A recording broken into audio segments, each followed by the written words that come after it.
Boy, that felt really weird. Sorry guys, I just had to do it. But anyway, finally have some free time. Finally have some free time to deal with this hunk of metal. Now, a lot of you have been saying when I'm gonna deal with it. Well, I'm gonna start off right now. Where it will lead, I'm not really sure. I'm just kinda hoping it will lead somewhere. For those who don't know, I mean, it's been a while since I've done anything to it. About 7 months, give or take. So last year I bought this thing. I paid about 5 grand for it. The thing came from Ireland. It's not from the mainland.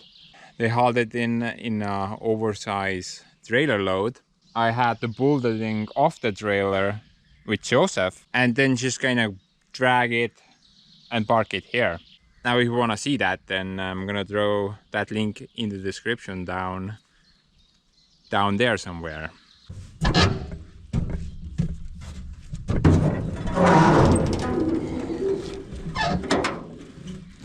Now the second video was about building a new expansion tank. Plus I changed a bunch of rubber hoses. Last time I left it somewhere here and there's nothing in there. Empty. So that means we still have leaks, but the leaks are not up here. They're somewhere else down the line. In this episode, I'm not sure where it will lead us, but I definitely want to fire the thing up. That's like a main goal. Make sure that the coolant is flowing nicely. Just kind of try to find leaks and get rid of them. Change probably all the fluids. I do have a list somewhere. I need to find it. But 3 things already that I want to add to the list. So I've noticed that this fuel tank, this side of the fuel tank, it has 2 of them. There's an exact copy on the other side as well. But this side leaks diesel. Somebody has done some funky fills, apparently. Looks pretty gnarly. But yeah, the thing is leaking. I don't know if it's leaking from here, probably. Another problem was something you guys pointed out. So this tire, it's the wrong way. I don't get how that happens. That kind of makes no sense. You must be really drunk to install it the wrong way. Dude, I didn't get it. Third issue, which I noticed just a few days ago actually. So this bracket is broken off on the other end. It's kind of amazing that they managed to break that off. Pretty interesting. Sadly, I don't have the piece to fix it, so gotta jerry rig this somehow. Honestly though, I don't think this is a priority. I don't think I will be doing field work with the thing anytime soon. Just kind of pointing this issue out as well.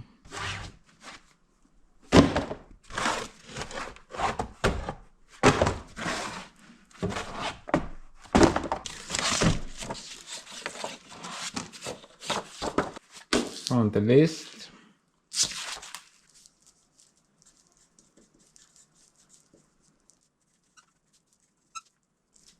Dude, I need more paper.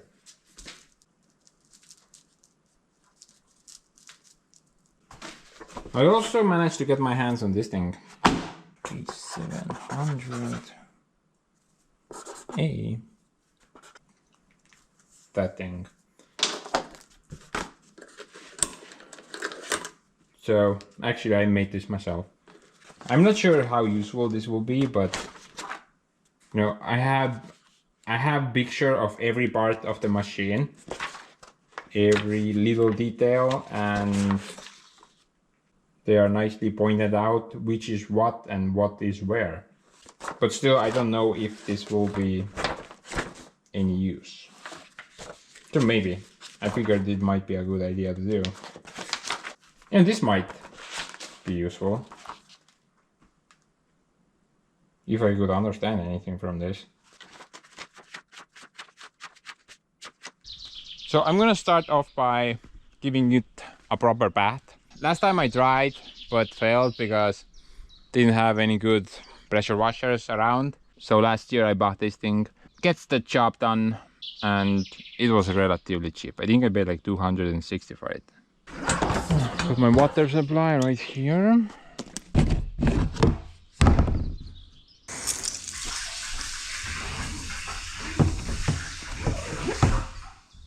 Now if you're thinking, why don't I just connect the hose up to the pressure washer there? The answer is pretty simple. Water pressure. That is not enough for that washer over there. Gonna make a really nasty mix.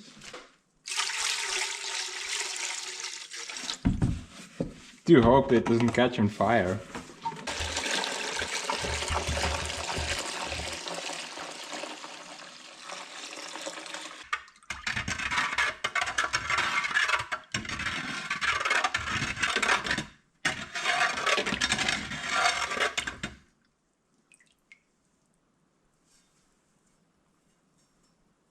Dude.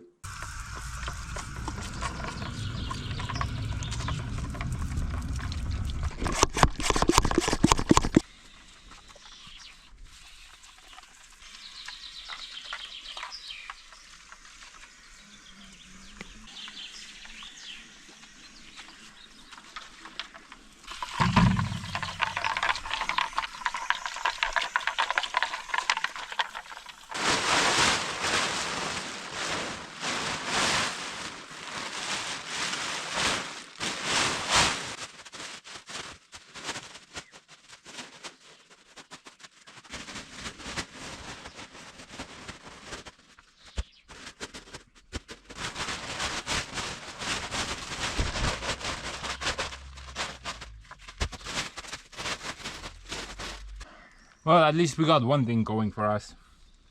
Unlike Joseph, the underside of this thing is freaking huge.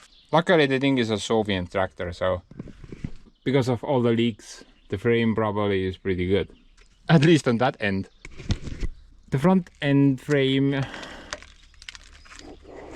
has a bunch of holes in it. Looks like this. That is not very good. And all of this has to come off. I have to take all of it off. I have to build new front end bumper, everything.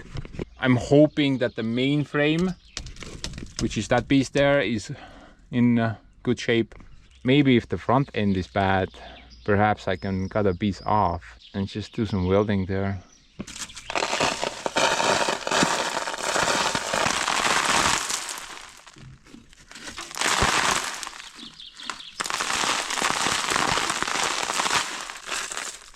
Guys, this thing is losing weight by the minute. Soon it's gonna not fit into its glass anymore.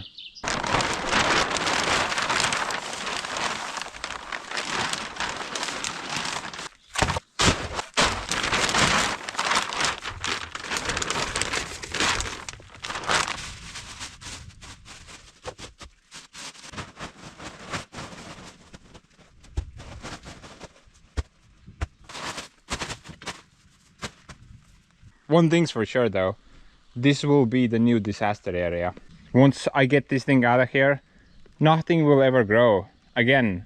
Only maybe like maybe Stalin will wake up and come out of the ground once this bad boy rolls out of here.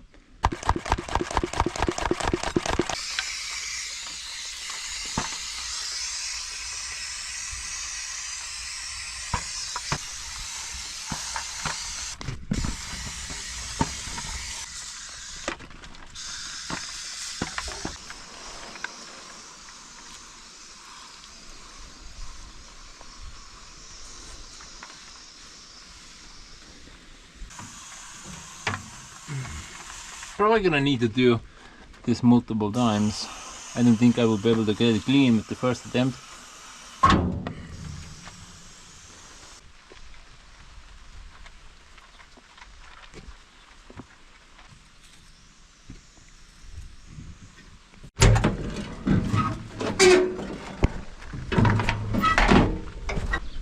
Dude, I have not been here ever since last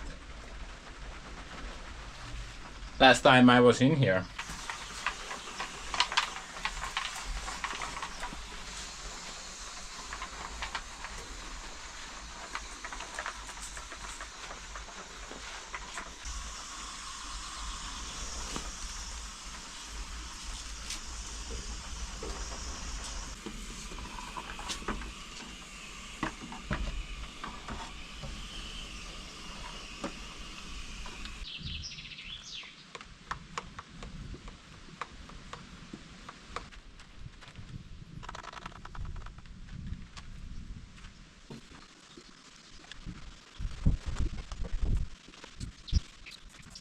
Man, I better hurry up. Check it out. Got a massive rainstorm there. Got another one there. And something is brewing up behind those trees. They're just gonna all meet up here and literally rear end me. Gotta hurry this up.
Mamma mia!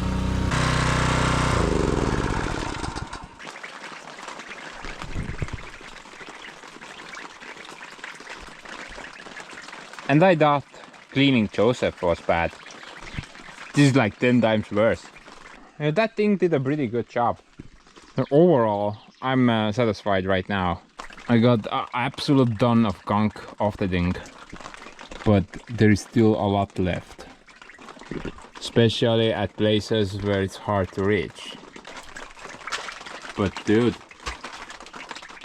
this is not half bad. Did that last year. I'm just gonna X this. It's kinda annoying and in the way, but it's still bleeding. I just cannot visibly see any bleeding as of right now. It will either bleed when it's running or the bleeds are very minimal. Before I do that though, I wanna change all the fluids on the thing. I don't wanna risk running it on some sketchy then to 30-year-old fluids. There are a lot of fluids on that machine. I'm not even sure where they all are located, to be honest. But I know where the engine oil is, the hydraulic oil is, gearbox. Actually, there's like 40%, I'm not sure. Definitely could also check the differential oils. Betting I can find those. Kinda hard to miss. They're kinda huge. The last time I checked, the oil level was great. It was right on the money.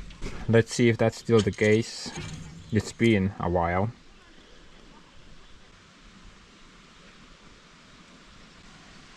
Oh snap. Why is it so overfilled? Dude, I don't recall it was so overfilled. It was not overfilled at all. I gotta go check. Quickly, I know. The last time I checked it, it was completely normal. It was on level. But check out the level now. Man, that is a lot of fluid. That is like almost 4 centimeters more. Damn. This is a bit of bad news. It's obvious, it's the coolant. It cannot be anything else. When I did the expansion tank, I was pretty sure I got the leaks figured out. At least up there. And I did not visibly see any leaks from the bottom. Yet the coolant went somewhere and the engine oil is now overfilled. This thing is getting crappier by the minute.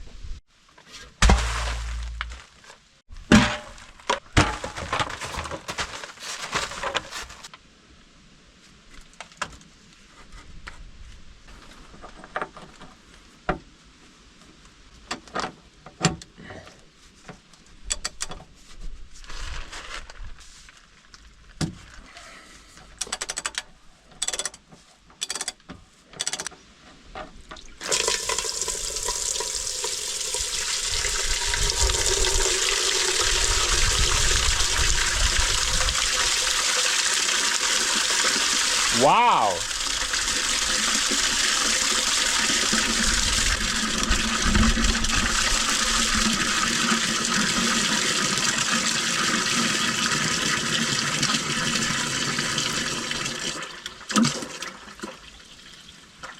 Holy crap. I guess we know where the coolant went. What's with the chunks?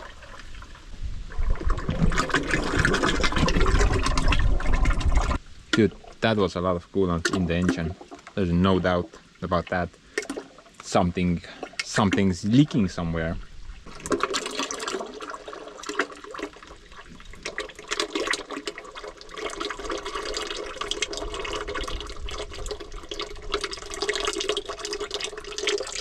I have two theories why the engine level was okay when I bought the thing. So number one is that the previous owner, he did not keep any coolant or water in the system for a long period of time. I guess the guy just kind of ran the engine for a bit and then he drained the coolant. Or he changed the oil before selling it. Not very good. You know, it doesn't necessarily mean that the engine is bad. Might be something simple like a leaky head gasket. But in any case, I don't think I'm gonna open up the engine right here. I don't really want to do that. You know, I want to get like a even a temporary workplace for this thing. Buy some type of a tent building and park the thing there, so I could work on it nicely. Current goal is just to get the thing moving.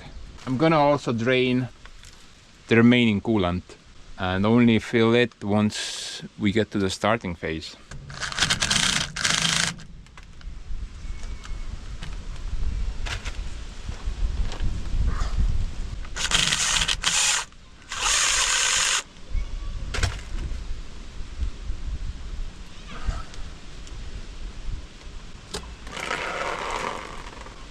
Current plan is that I'm gonna drain all the coolant and keep the reservoir empty while I change all the remaining fluids. And when I reach the engine starting phase, I'm gonna put the coolant back in, but only for a short while. So if I just fill it, test the engine, and then drain it immediately, I don't think it's gonna foul the engine oil so fast. I do need to get the engine running. I wanna see if there's more leaks somewhere. And I also wanna definitely test out the hydraulics and figure out why the gearbox is not working. Because the gearbox relies on hydraulic pressure, and I need the engine to spin in order to produce that hydraulic pressure.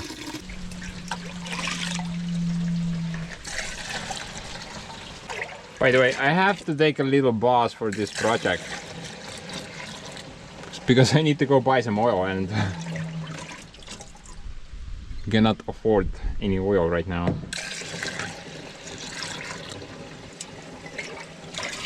So, see you guys in a couple of weeks. Okay guys, we can finally continue. Finally got the oil, man. Now this should be all the oil I need in order to do a complete oil change. Addition to that, I kinda ran out of brake cleaner, so I bought this box. But wanna know the funny part? So a friend of mine dropped that off, completely free of charge. This is basically like white spirit. 25 liters of the stuff. They're basically the same thing, but there is a bit of difference between the two. And that will clean a little bit better. But this will also get the job done. It's just kind of weird that I ran out of brake cleaner, so I go and buy a new box. But 2 days later, the guy brings me this. I assume engine oil goes there.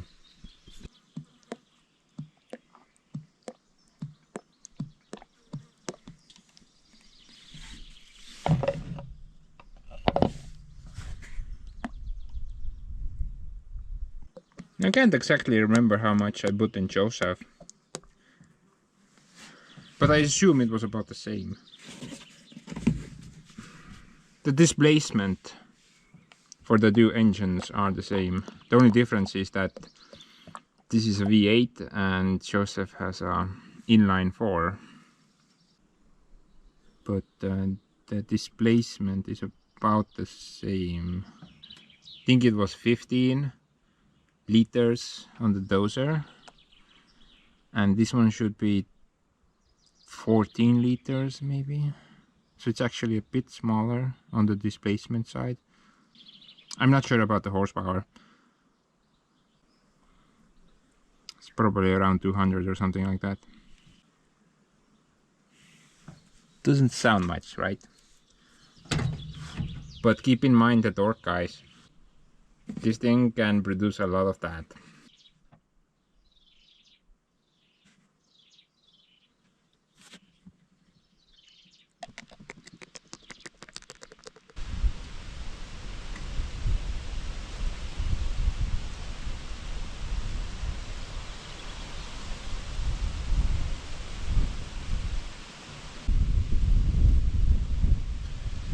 Yo, wind, wanna piss off maybe? No, yeah. Just to make sure that the frame does not rust out any further.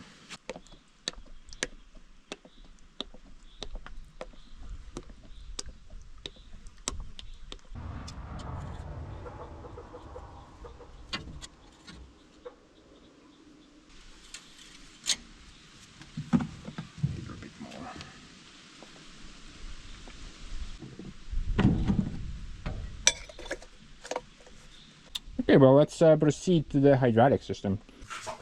So on the book here it says that, actually it's kind of confusing. Look at the engine oil, which was 32 liters. I think I only put like 25, but I don't know. Then there's steering hydraulic, 126 liters, which 114 is inside the hydraulic tank. Gearbox hydraulic system, 23 liters. So there's a separate hydraulic tank for a gearbox. Okay. Differentials, 10 liters. The final drives, 3.5 liters for each one, so there's 4 of them. Some middle drive, 2 liters. Yogi ve thermos. What? Drinking water cup, 3 liters. Sure, that makes sense. I'm gonna drain the main reservoir first, which is this thing. So this should take 114 liters, and another 12 should be inside some steering column thing. I guess in the gap there somewhere. And then I'm gonna try to find or figure out what's the deal with the gearbox hydraulic tank. According to the book of law there should be one. You know, I always wondered where this hose led to. Well, I guess nowhere. There's a couple of more mystery hoses right there, but you know, let's leave some excitement for the later. You okay?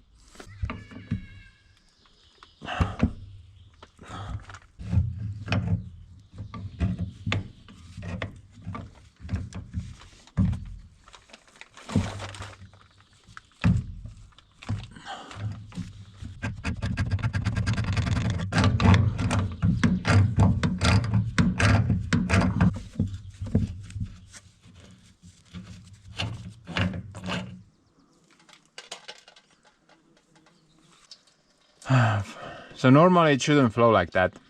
I'm guessing the valve, which is that thing there, is leaking.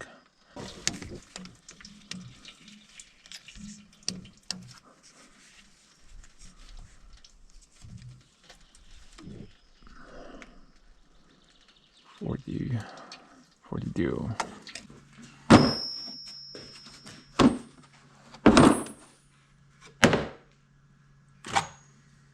42.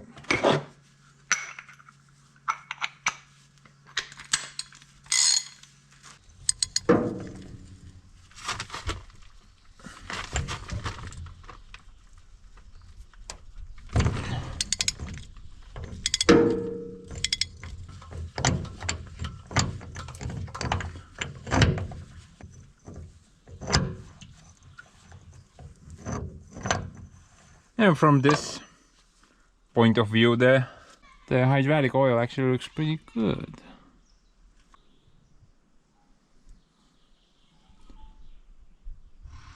You know, I think it's like a mix, but that still looks kind of too dark for me. I'm gonna swap it out. The looks can be deceiving. From this you can see it's a pretty decent oil, but clearly it's not. It will probably work still.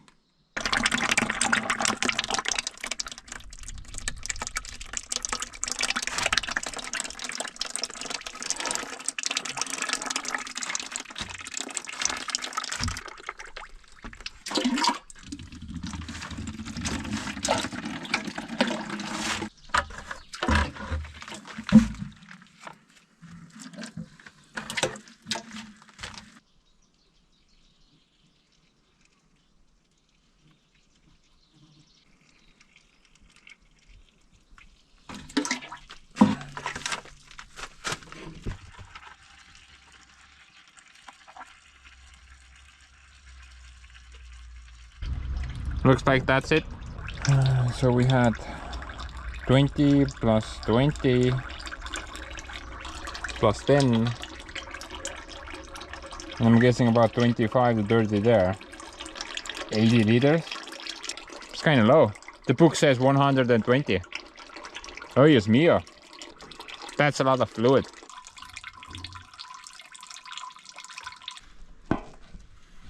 That thing there. Still quite a bit of oil left. Although the tank looks pretty clean.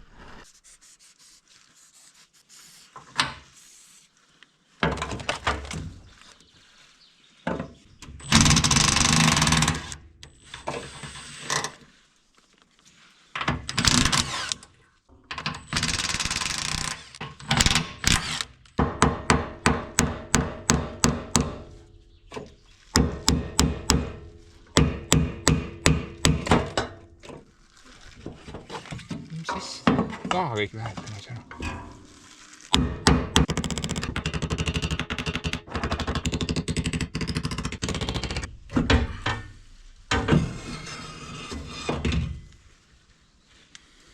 I was kind of wondering where the filter is. Guess I found it.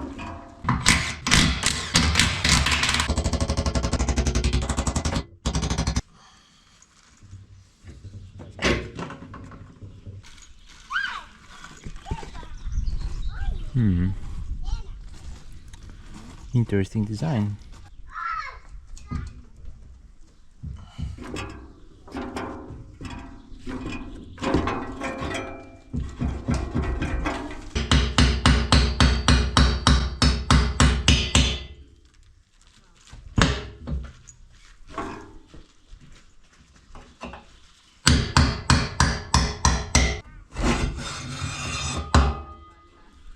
I'm just kind of curious if it's a paper filter or is it a metal one. You know, Joseph, it was supposed to have a metal hydraulic filter, but that was changed to a paper one at some point. I'm kind of hoping that these are metal because those are serviceable at least. Don't need to buy new unless they're really bad. Maybe I can just kind of grab that thing.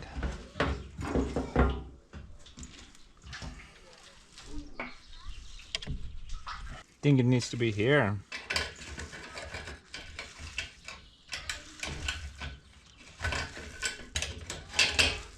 Oh, there we go. I wonder how that thing went into the tank. It's kind of weird.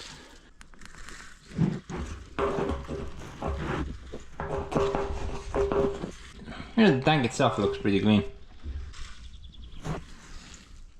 It's pretty interesting design though. So the oil gets picked up from the middle compartment. There are walls inside the tank apparently. Oh, never mind, walls have holes. So I guess the filters just kind of pick up the oil from the tank and then channel it through the filter into these ports. The tank feels pretty clean. It's maybe like a little bit of oil at the bottom, but I don't feel any contaminants or anything like that. Let's check the filters out.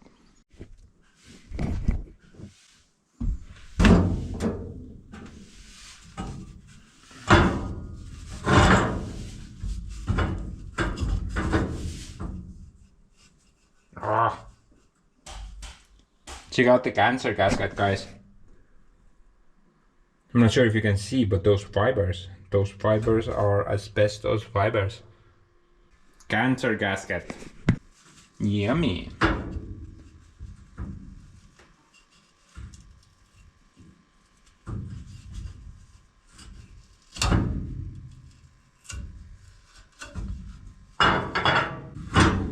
I guess you just kind of need to turn the thing.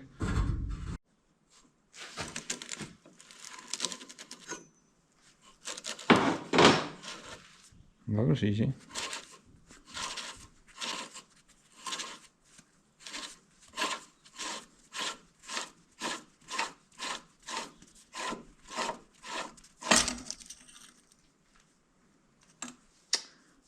Now I'm smelling a steel filter.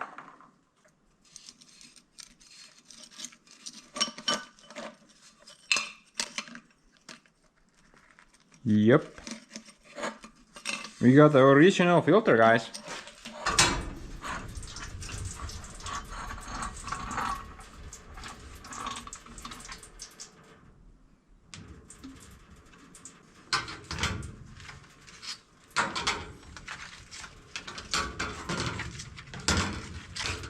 Look at that.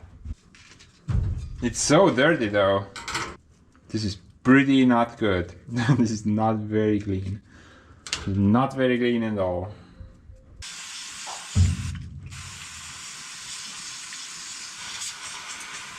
Totally cleanable though.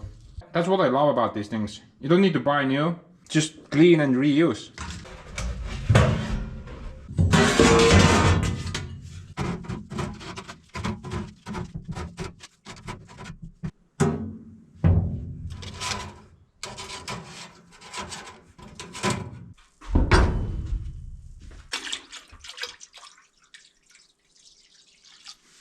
The first filter I'm gonna cook in Vevor ear bleeder, and the second filter I'm gonna clean with normal brake cleaner. I wanna see what has better results, and also we need to consider the time it takes to clean them.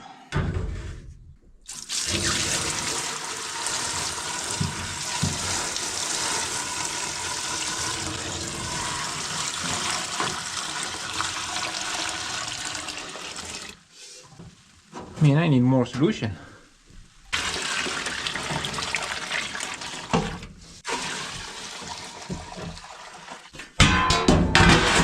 The solution I'm using is highly alkaline.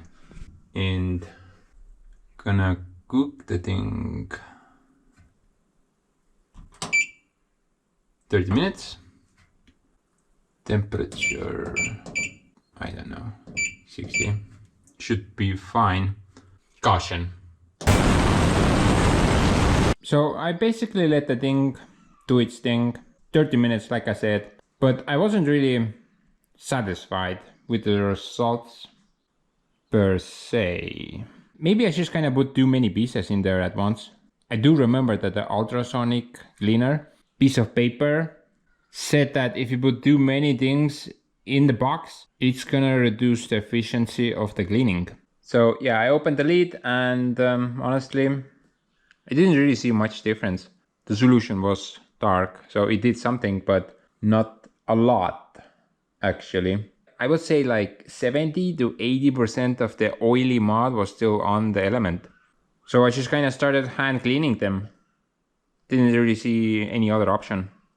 And instead of brake cleaner, I tried that gasoline cleaner thing that my friend got me. Honestly, not bad. And it took a lot less time than setting up the ultrasonic cleaner. All that setup time, you know, heating the water up, mixing the solution, putting the things in the box. It's just so annoying. Takes forever. Just scrub a dub scrub. Did the trick. Totally happy with the results. The oily mud came off, no problem. I do remember a bunch of you said that the best way to clean things is get a plastic bag, put the thing in the bag with gasoline, and then put the bag in the water. Press play and witness your ears bleed away. Apparently that's the best way to clean things, yet that would take even longer than what I did.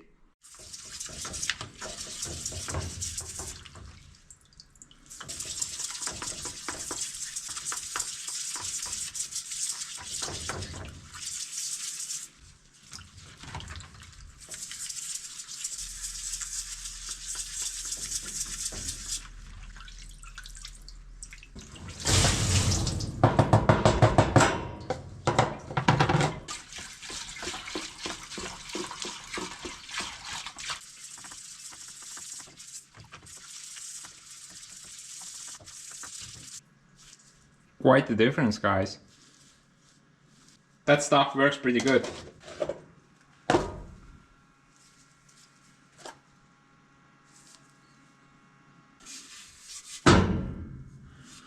What is that? I think that's silicone maybe.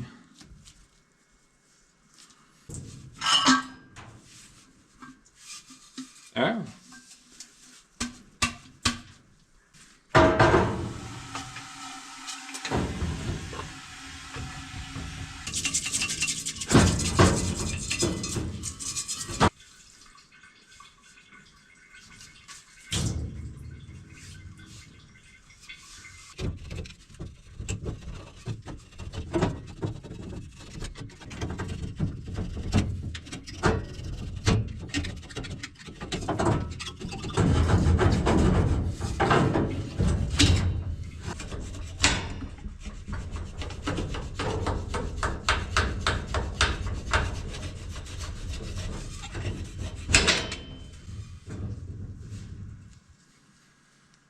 Bad gasket because it's deadly, but very good gasket because it does not leak.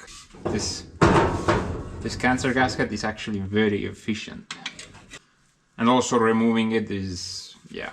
I don't want to use a wire brush because that will get the asbestos fibers in the air. This is safer.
That's how you can make your own gaskets, guys. All you need is just gasket material. I use gasket paper or gasket cardboard or whatever this thing is called. And preferably a hammer with a round tip. You can do it with a normal hammer as well, but that's a lot better.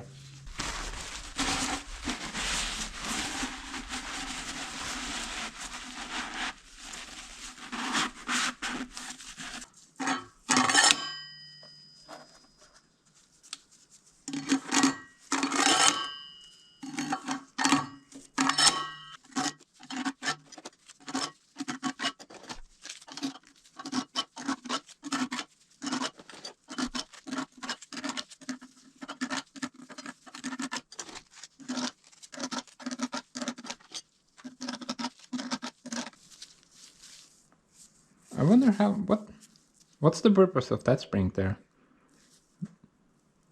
Maybe some adjustment thing. What do you guys think? Seems kind of weird.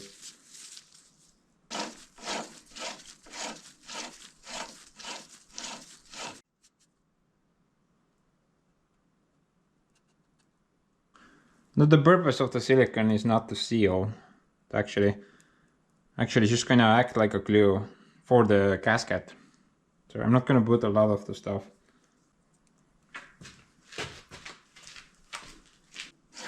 Whoops, I kind of forgot one thing. The washer for the spring.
Okay, well, that's one down. See what the other filter is doing.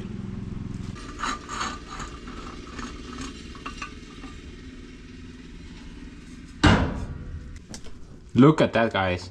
You can kind of see what these things have filtered out. There's rocks, there's paint, there's steel. You can see it very well, I hope. But this one is a lot cleaner than the other one. And the bottom ones are the dirtiest. For example, check the bottom dew out. There's just so much mud there. Yet the top ones, in theory, this filter can keep going for a while.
I mean, let's be honest, this filter was a lot cleaner than the first one. So somebody has taken it off at some point because it had red silicone on it. The first one had no silicone on it at all. Also the filter elements, they look newer.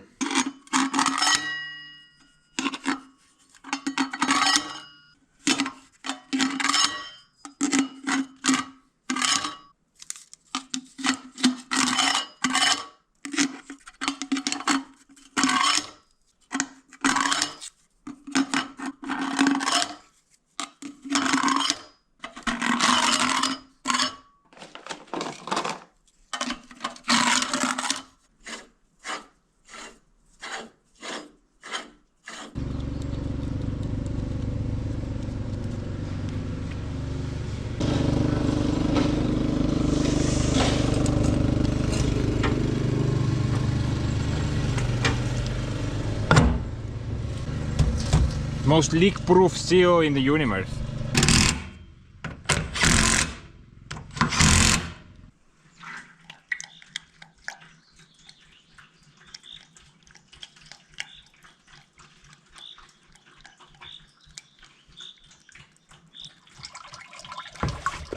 Kurat, alt on ju kraan lahti. Geeniusraisk.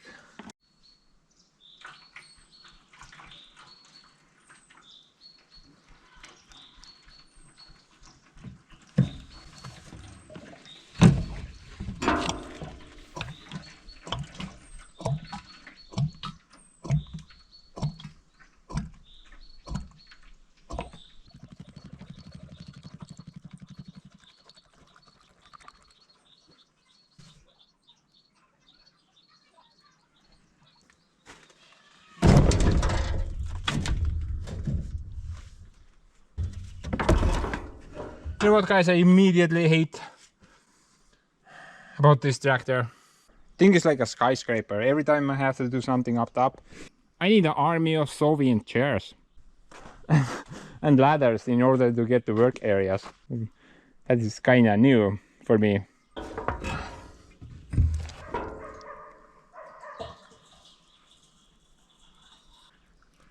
But I'm sure I will get used to it.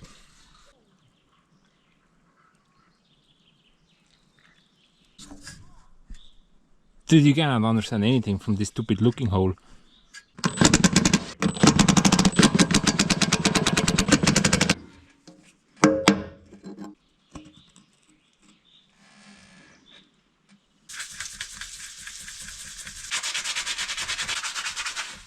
Who the hell would paint this thing over, man?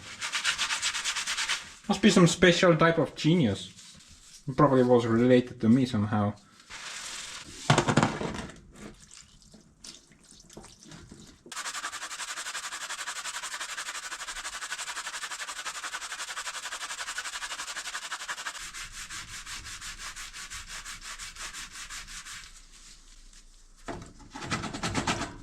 Yo, I think that will do. Yeah, the darker yellow, I think it's from the sun. And I can't really... Well, okay then.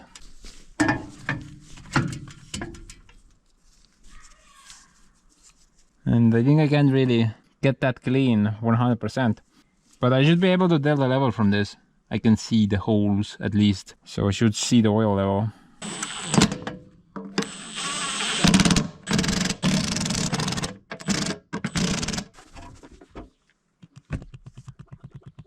With this I should have about 105 liters in the tank. I think I should see something there.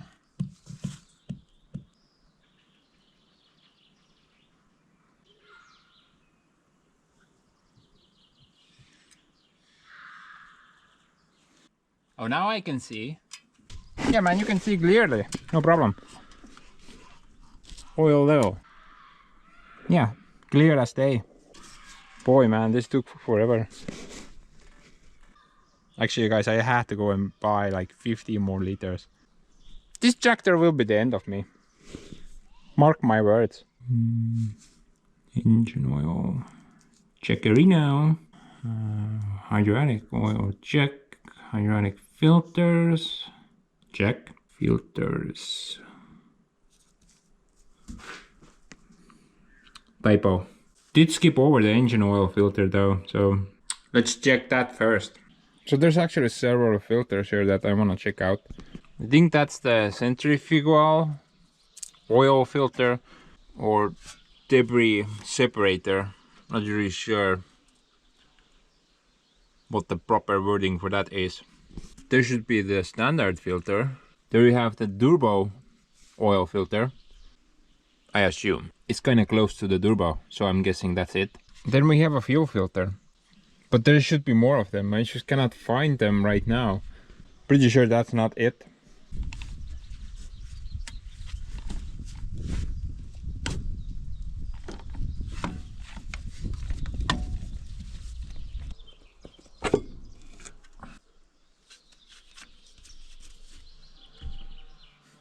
Smells like oil.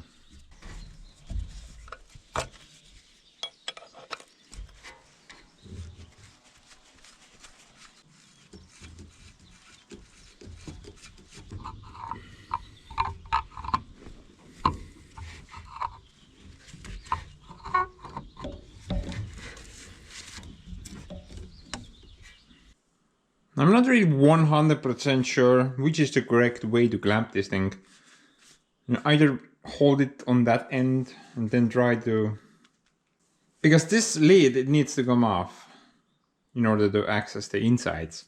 So I'm guessing like hold it at the nut and then try to turn the lid off. I'm pretty sure you're not supposed to clamp this thing like that. Because this whole thing is made out of aluminium. Pretty sure it's gonna mess it up somehow. Joseph had one of these as well. It was considerably bigger. I think it was like this wide. Something. I was unable to get that open. It was so stuck. And the Soviet tractor, it has also this thing, like I said.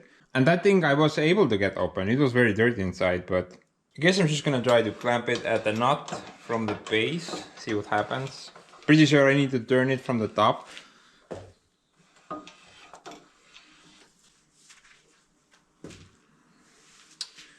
Yeah, man. Bottom things just kind of opens. That's not the spot where you need to clamp it.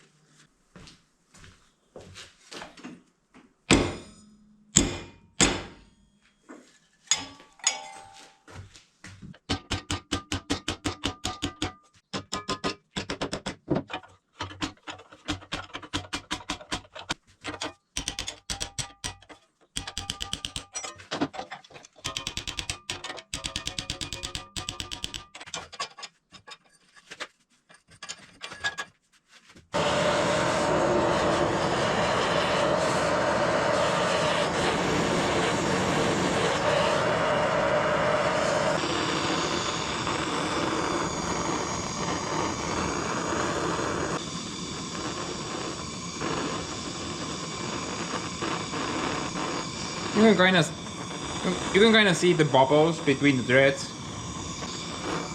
Things should open up pretty easily.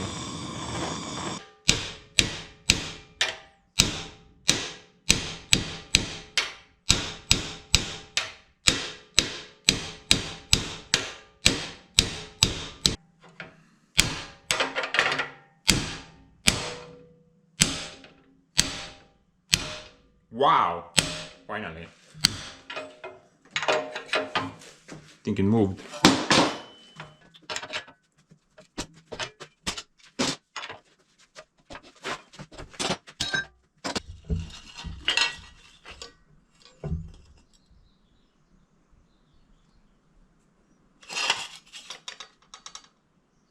What?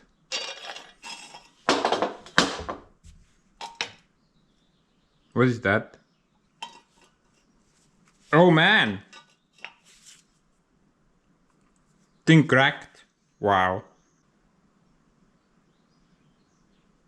Where's the thread though? I don't see any thread. And what is that crap in there? And what is this stuff they're supposed to be? It's like... What?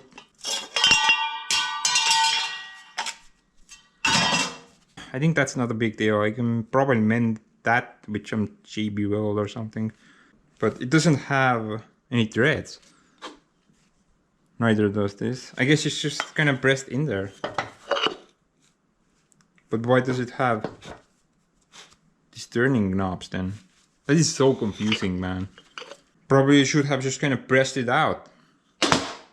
The Soviet tractor, it had threads, so I was kind of referring to that information. This is new to me. And I have no idea what that conch is. It's like crude oil, extra trick. What the hell, man? I've never seen this before. I have no idea.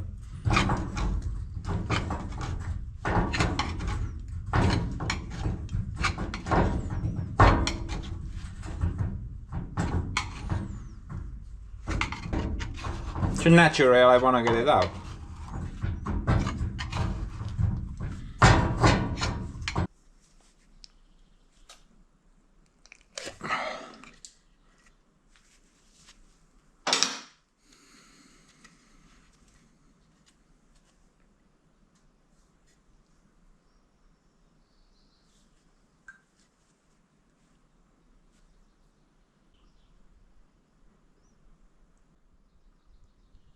WTF is this? Dude, I don't think this is supposed to be there. This is accumulated dirt from the engine oil. Oh. What? What? If that's true, how is that engine still running? This just...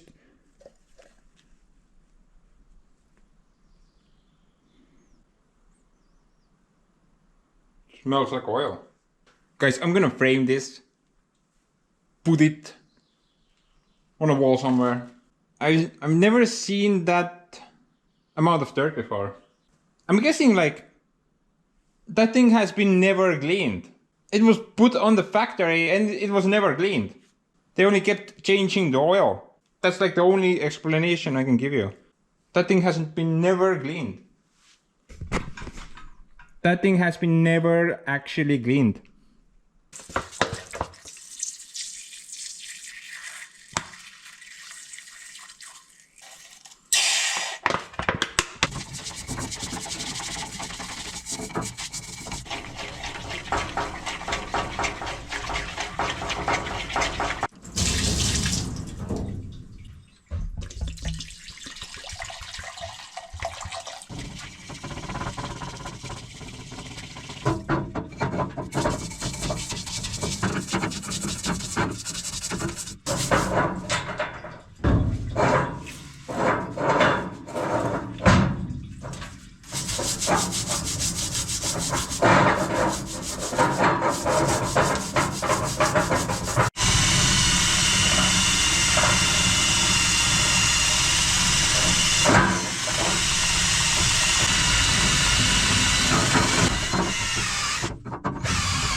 You can even make out some numbers there. Probably a part number or something. But I'm gonna try to mend that crack. Doesn't look too bad, but it's extending out that way and that way. But I don't think it's like a big deal. Maybe, I'm not really sure. I think it's not.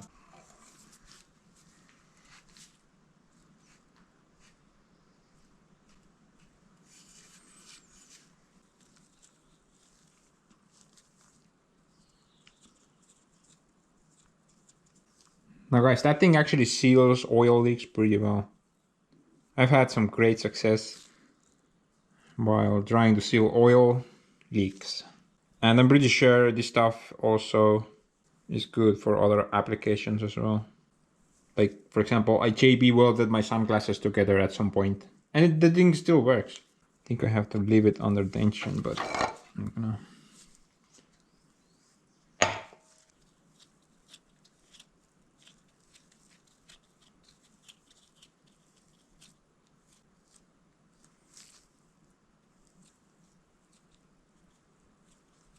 Don't worry about putting too much, you can always grind it off later.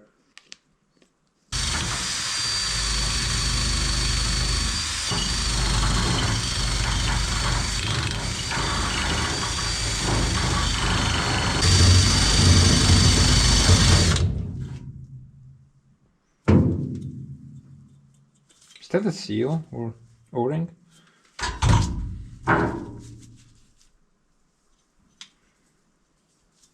It seems like a really old O-ring.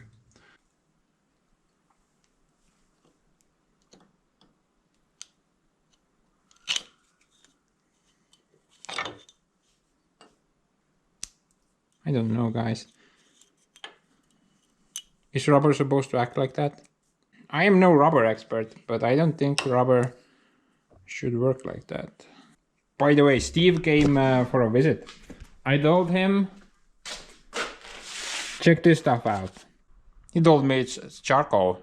It's gold. It's literally gold. Just look at inside the thing.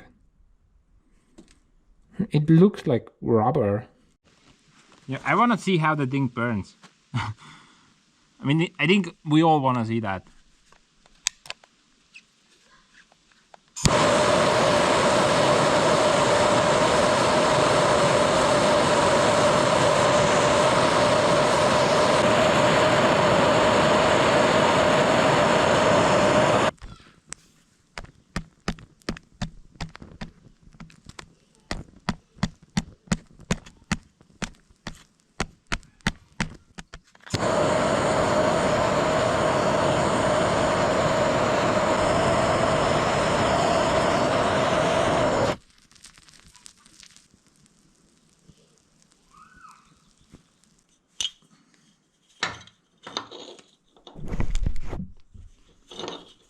I don't quite have the right size O-ring, but maybe I can put this one on the thing.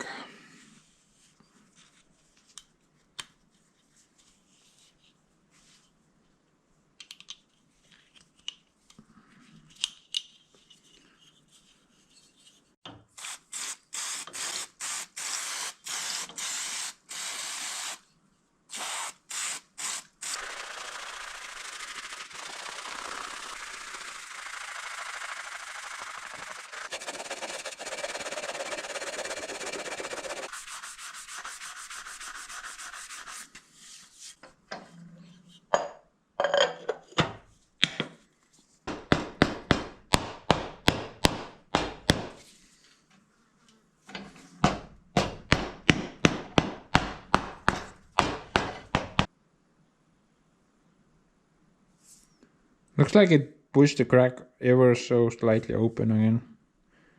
I'm just gonna clean that area and just add more JB weld on this side. Yeah, I was afraid it's gonna crack once I press the lead on. It does generate some pressure on the outer ring. And after sanding, the thickness of the JB weld was just ridiculously thin. But I think this should hold.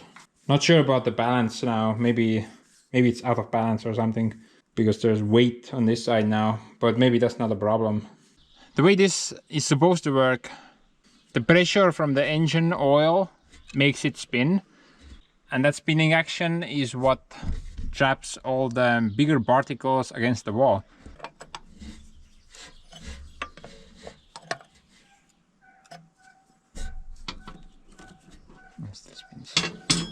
By the way, this type of technology is not used anymore, at least in modern machines.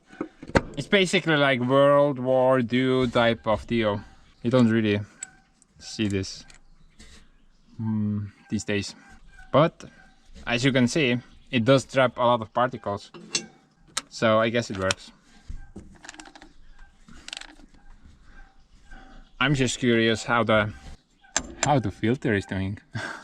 That should be pretty interesting considering the purifier status. There should be a steel filter in there, just like the hydraulic filter that we cleaned previously. It's possibly completely clogged, but guess we'll see. But first, we gotta check out my sponsor. Luckily, there is none, so we can just continue the video. Yay!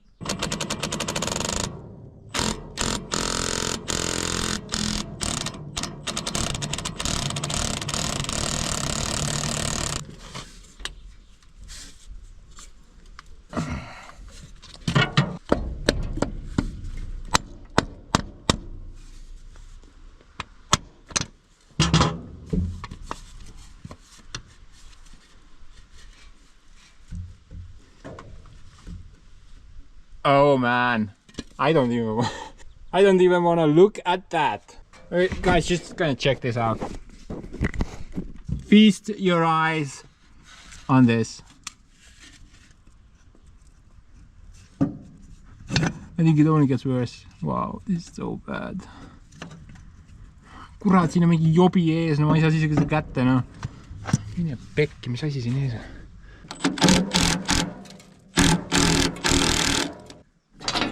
Mingi võti ka siin olemas, väga hea.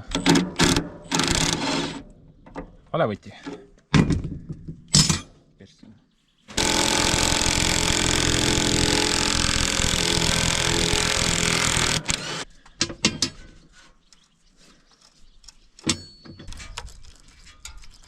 Looks great.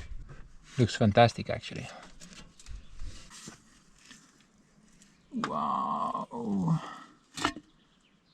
Holy cow. Holy cow, man. How did any oil even pass through this somehow? Well, there is a small opening there and another one there. But holy cow. I don't get it. This is years of neglect. This doesn't happen in a month or two. This happens in years and years and years. I mean, if the person who worked on this machine is watching this video, you're a moron, man. That is just next level of moron.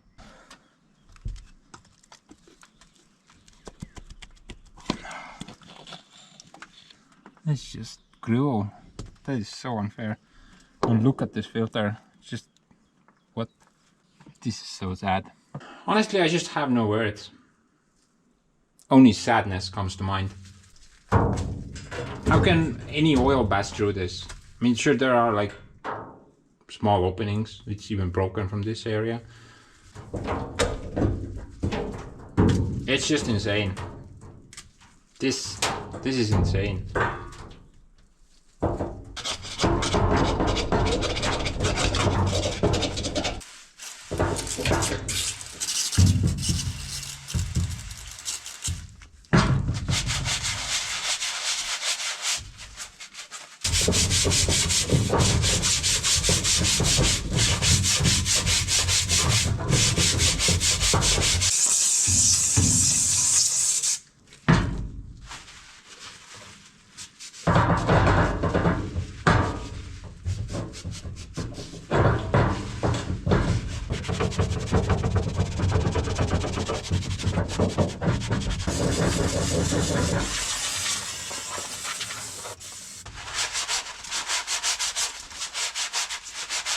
Okay, that's pretty clean now.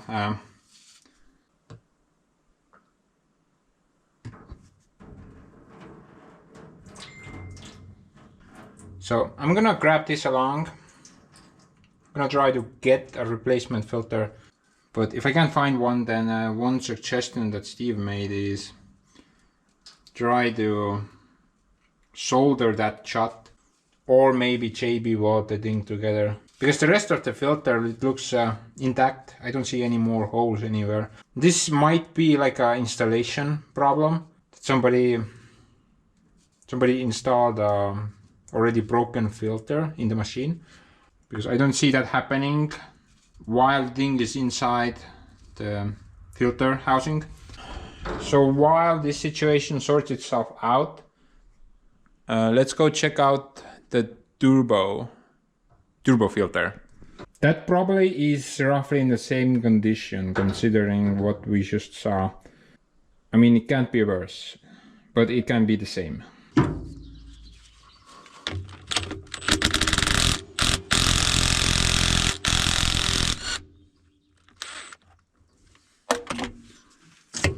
Oh, okay. It's full of oil. No surprise there. Turbo oil filter. It's kinda huge.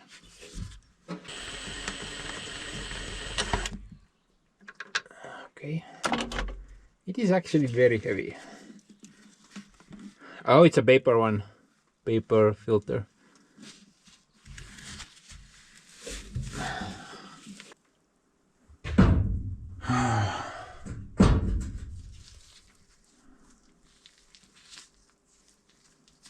What? I mean, obviously somebody has installed it like that. Good job, bro. Honestly, this doesn't look like half bad so far. I mean, it's a paper filter. You just kind of throw this away. Guys, I'm just gonna stop for a moment and tell you how much I love this grease washing station that I built. I'm just so confused why I did not have this when I was working on Joseph.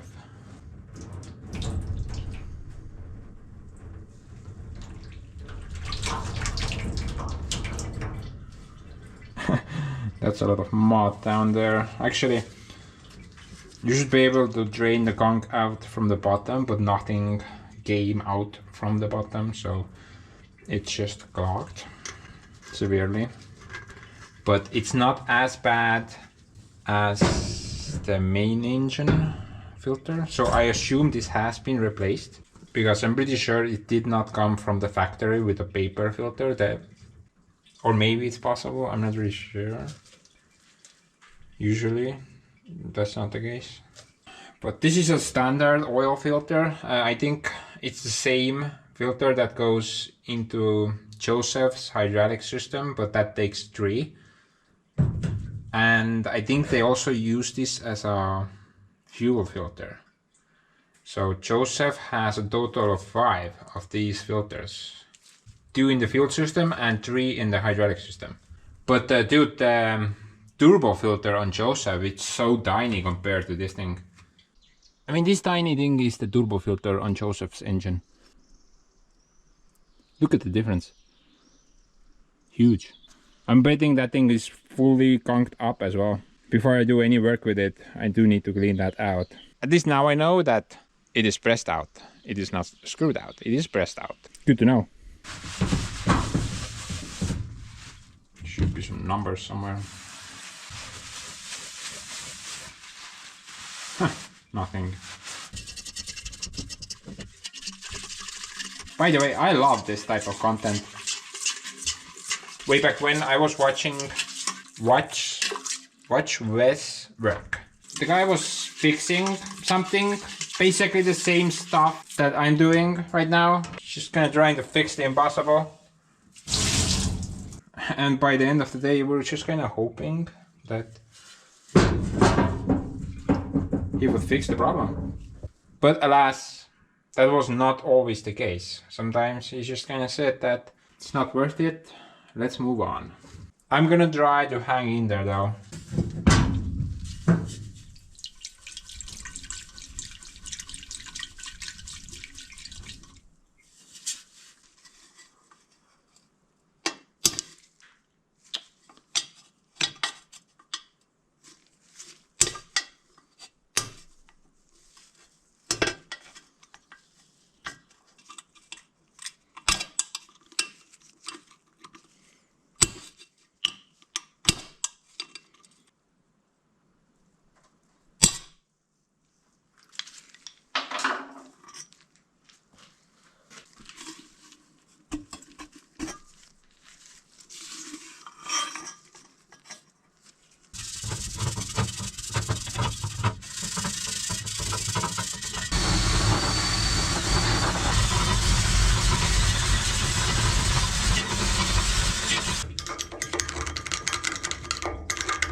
hole there is just so tiny. I'm not sure if you can see it. It's very tiny, no wonder that gets clogged.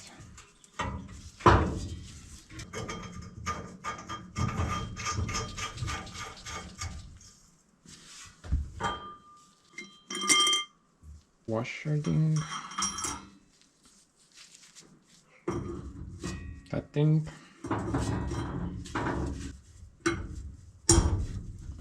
These are obviously homemade. I mean, you can see they're not round. This type of oil filter does require something, and this will work just fine. You just need something on both sides or it will leak past the thing. This though, I'm not really sure what the crap is this. Where it came from, no idea. It just kind of dropped on the floor at some point. No idea. Good job. But I'm gonna put this on side as well. So in the meantime, let's just kind of continue. Fuel filter next. So that's the main fuel filter, I assume, but there should be more. I'm guessing some sediment bulbs somewhere. I don't think this is the only filter for the fuel on this machine. Joseph has 1, 2 and 3 of them. And my tiny Soviet tractor has 1 and 2 of them. So that's the sediment cup and that's for the filter. So this humongous tractor cannot have only 1 of them. There has to be more somewhere, but I haven't found any so far. But let's start off with this one.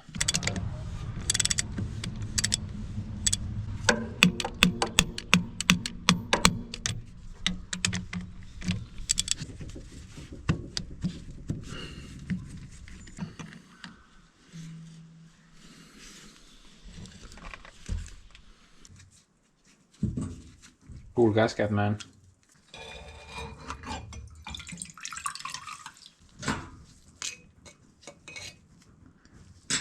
Mod.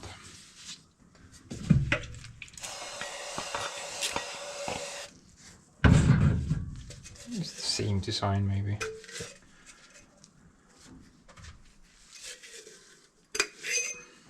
Yep.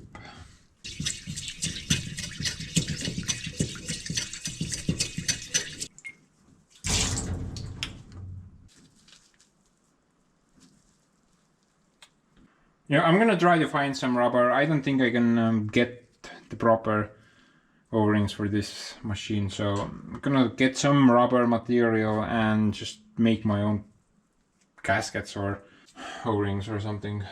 I need to get a replacement for this as well. Hopefully I will be able to find something. In the meantime though, I'm gonna try to find the rest of the fuel filters. There should be more of them. Guys, I've been looking and looking, but there are no more fuel filters or sediment bulbs or anything like that anywhere. Just the 1 filter, which is kind of weird. Should be more. I did trace all the fuel lines. So basically this line comes from that tank there, and that line there comes from the other tank. The lining though, it's very confusing. It does go through a valve, which is located there. The valve is located under the dashboard. So that one there, so kind of hidden away. But basically, because this thing has 2 fuel tanks, with that valve you can select which tank you are using. So if you're on a field somewhere and one of your tank is starting to... You can just check the level while you're even driving the machine. If one is empty, you're just gonna flip the lever and you're good to go for another half an hour or so. But I couldn't find any more fuel related filters.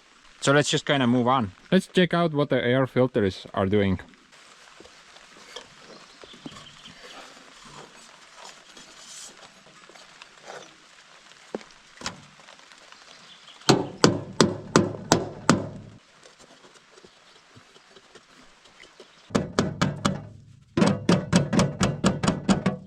So, what do you think, guys?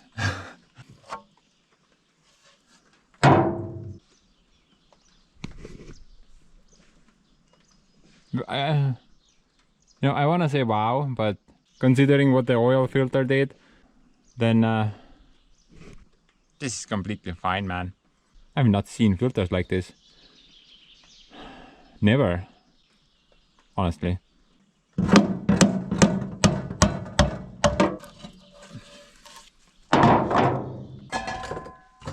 Penetrating oil, Kirovets.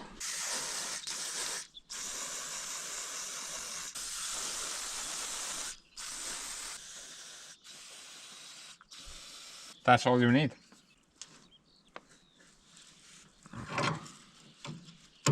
Actually, there are not.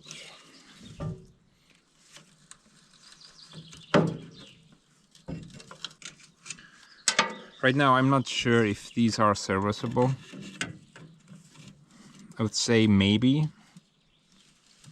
but that's a hard maybe. Joseph, I believe, has the same airbox.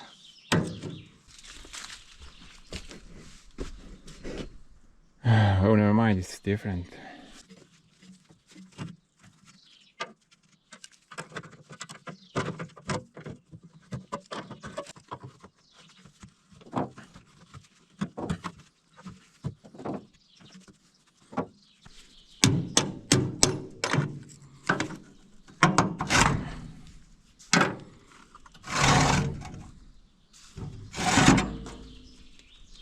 The inside looks pretty good.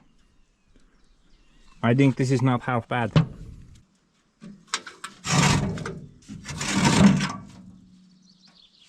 That looks very clean.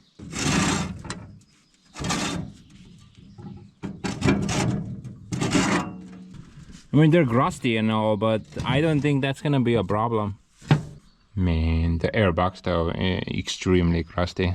Definitely need to take the airbox completely off, clean the thing and paint it inside.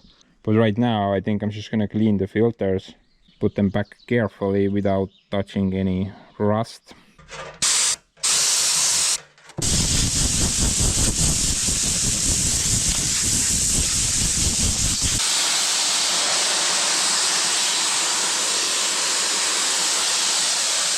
It seems to be doing okay.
Cleaned the refinery, but waiting on the filter. So I'm just gonna add 1x, but make like a separate box there. Air filter. Check. Fuel pump oil.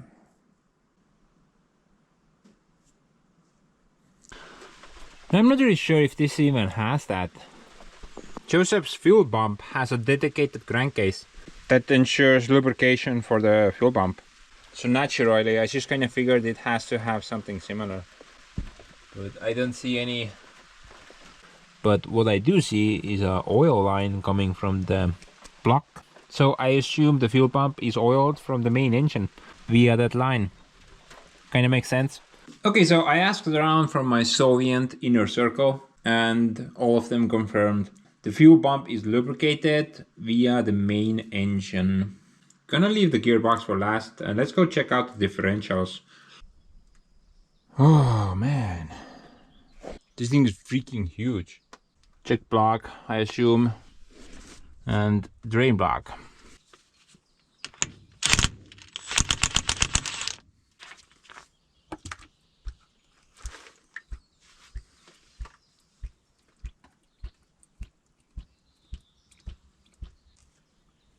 That is not half bad.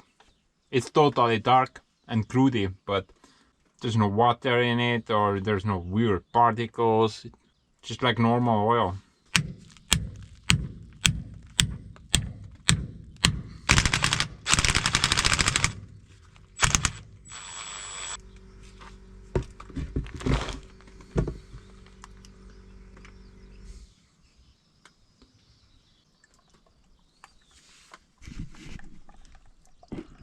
Nice mod.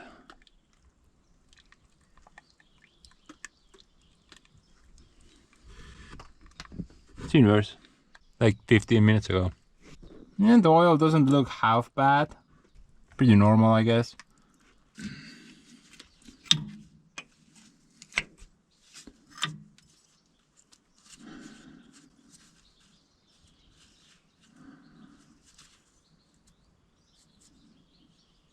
Okay, so I'm gonna put it through that. See if it takes 10 liters. If it doesn't, then I'm gonna fill the remaining from the top.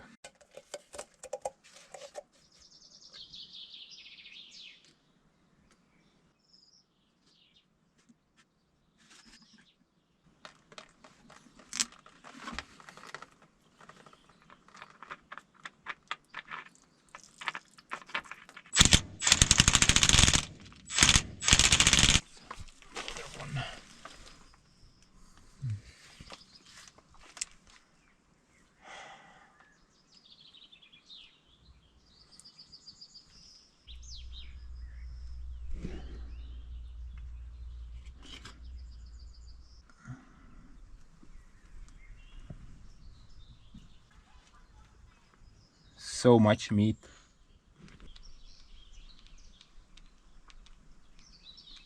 Insane.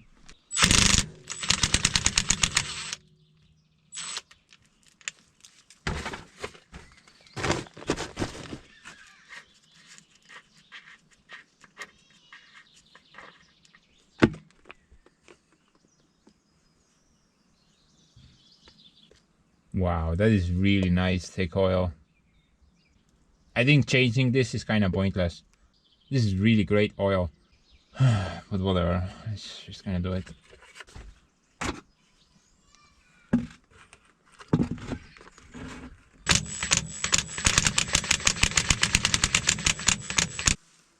Oh man. Kinda annoying to access that plug. By the way, I figured out the BTO situation.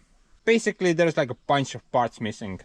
So there should be a short drive shaft here, but it's missing for some reason.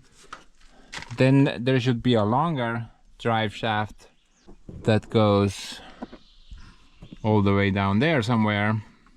And on this spot there should be some type of a gearbox. Actually higher, I think maybe on top of this. I think this is like, I don't think this is original. And some type of I'm not really sure what this is for. I think somebody made it at some point, but having a working BTO is not my concern right now.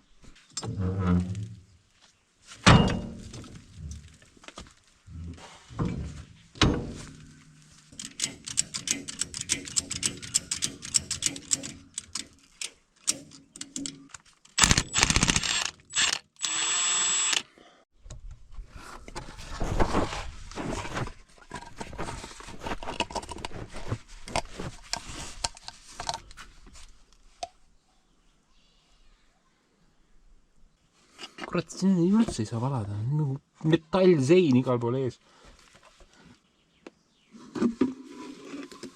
Literally block of steel in the way. Why didn't they just put the plug on the other side?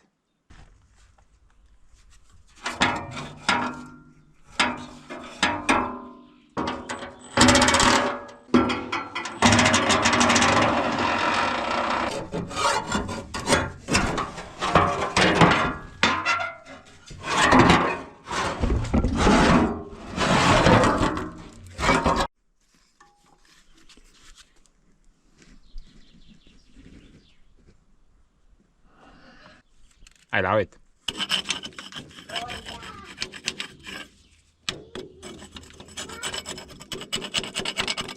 Just gonna try to put it through here. Don't know why the hole is so tiny though.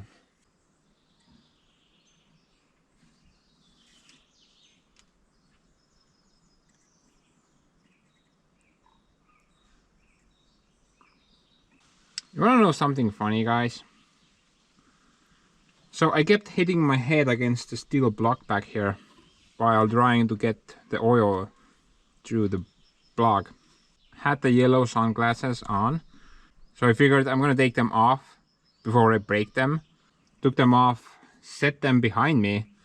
Seconds later, already forgot about it. And the next thing, pretty obvious, they were just kind of flattened. I don't even remember when I stepped on them.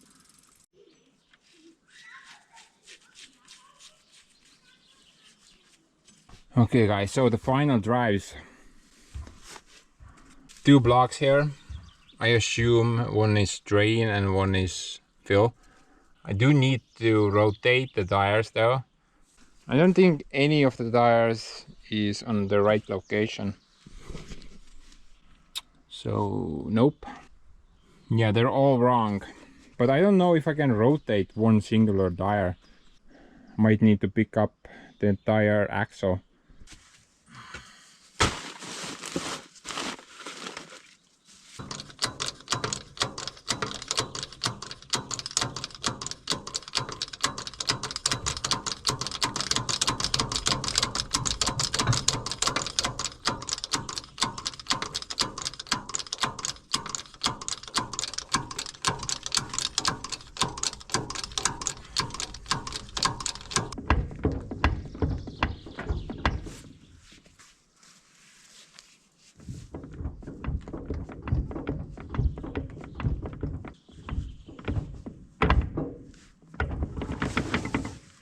Oh, there we go.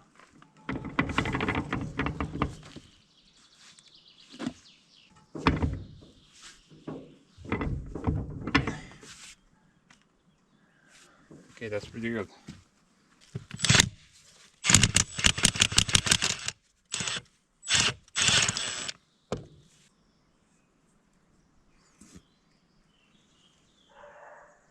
Do we even need to change that? That feels really great oil. It's a bit low, but I'm just gonna top the thing off.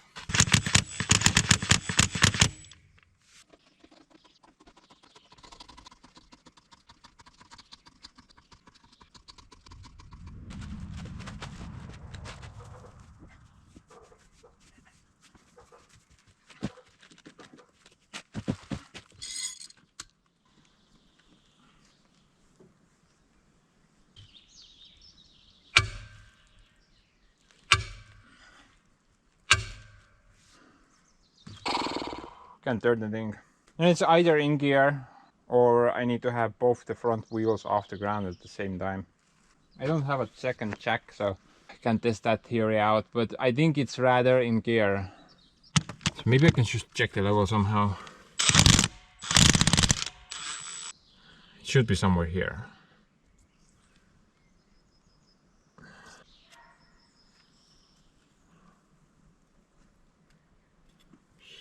Somewhere here. That's on level. Oil feels the same.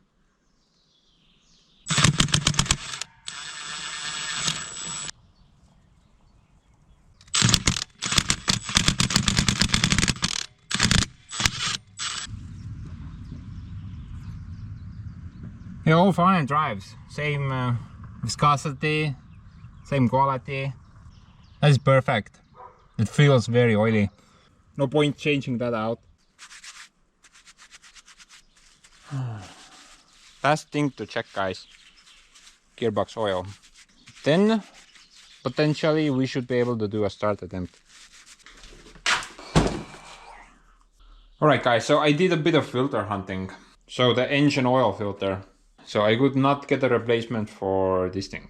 That means this thing will go back into the tractor. It's possible that maybe there is some Western filter that will roughly match this thing. But right now, this will go back into the tractor.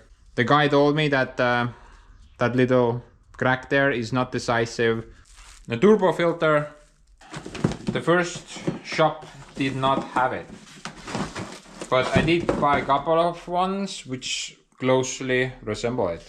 This is the same length, but it's not the same thickness. I just figured I don't want to drive out of the city empty-handed. Have to at least have something. Now this one is the same size and almost the same thickness, but the center hole is smaller. The second tractor shop actually had this thing, exact replica. So this is an original filter. And get this, this was the last one in stock. And he said he will not be able to get more of these. So that's good. Fuel filter, first shop, did not have anything, but I did buy this thing. Maybe this will fit there. Maybe even better than what was in there. But the second tractor shop did have the exact filter size, everything is the same. And the guy only had 2 in shop, so I pretty much emptied his stock. So I have 1 backup. As for the air filters, pretty much keep dreaming, bro. Oh man. The center hole is perfect size, but doesn't fit in the cup.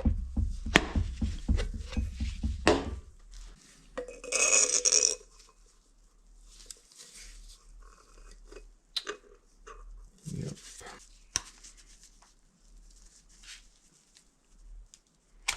So maybe I can use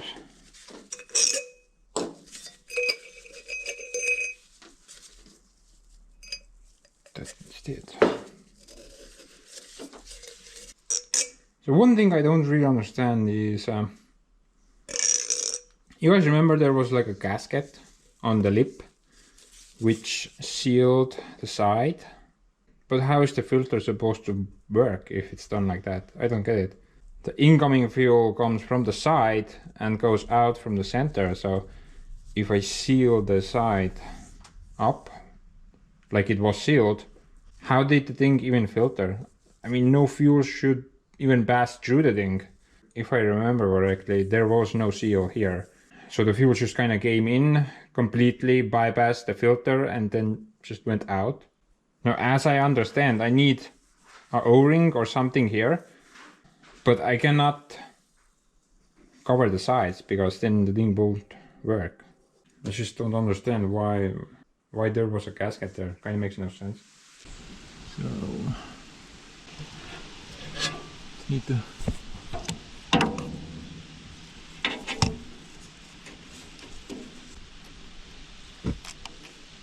$51.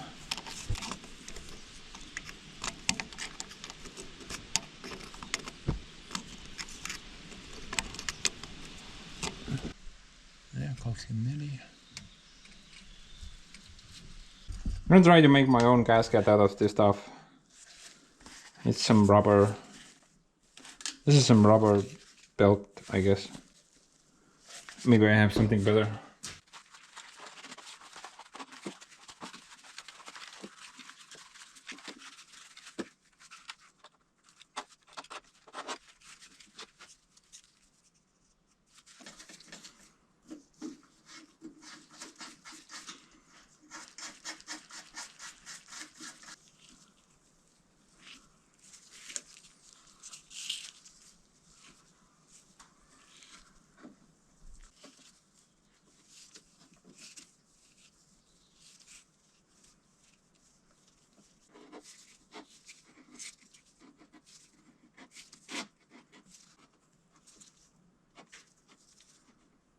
There you go. Doesn't need to be perfect. It just needs to be there, or the fuel will flow past the filter. It will just kind of skip the filter entirely.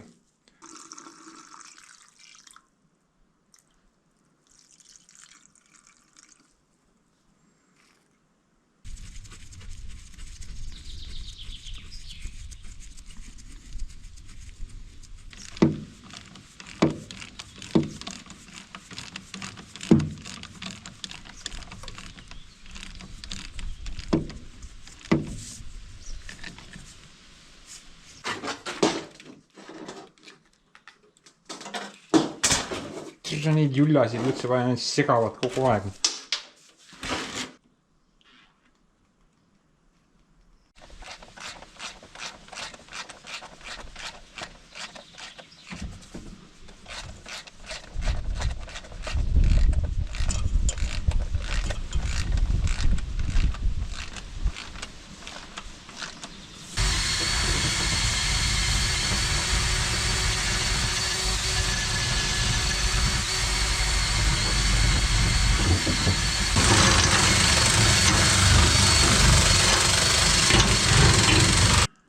You know, I'm gonna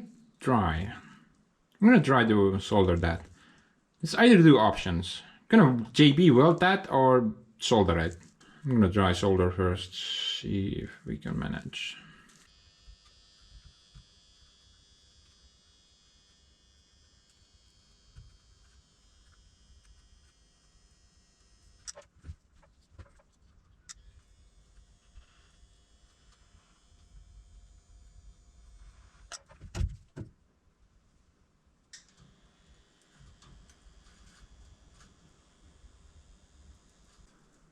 Access denied, I suppose. Under this mesh there is another steel mesh, and that's also pretty fine. Even if chunks break off, they won't be able to go through the secondary mesh. But I think this might work. Although I would like to spread it out some more. But and this mesh is so thin, I just kind of burn a hole through it very fast. But you know, it's intact right now, so maybe it's fine. Not out there.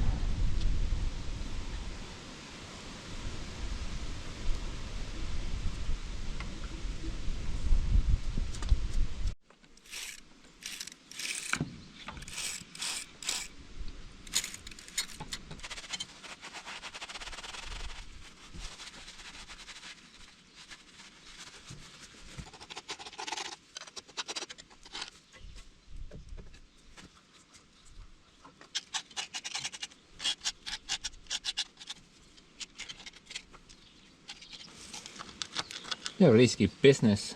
Don't want to drop anything in there.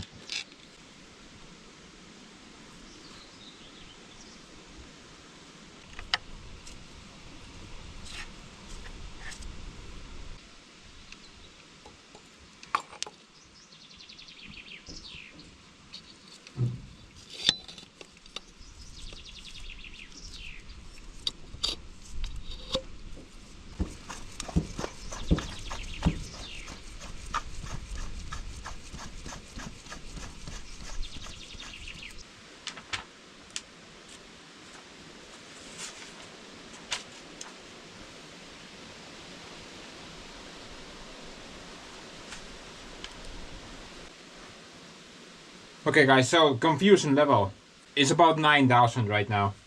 I'm trying to figure out where the check blocks are. According to the book here, there are 2 of them. 1 and 2. But it doesn't clarify where exactly they are, sadly. So one thing that I figured out is the main filter is housed under that lid. So we definitely need to check that before we hit escape velocity. Drain blocks, I can't figure out where they are. I've been under it, I've been on the sides, everywhere basically where I could stick my head to. I just can't find these. So another thing that I noticed, which actually might be the problem here, why this thing does not move. And there is a lever somewhere.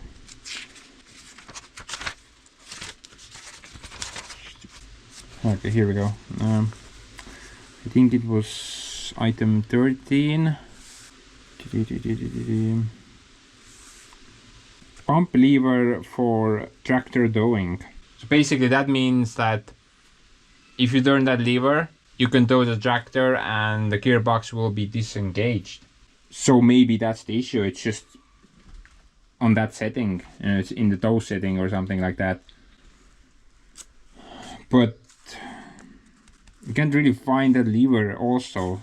I mean, it may be next to the filter, so maybe that knob there doesn't have anything hooked up to it.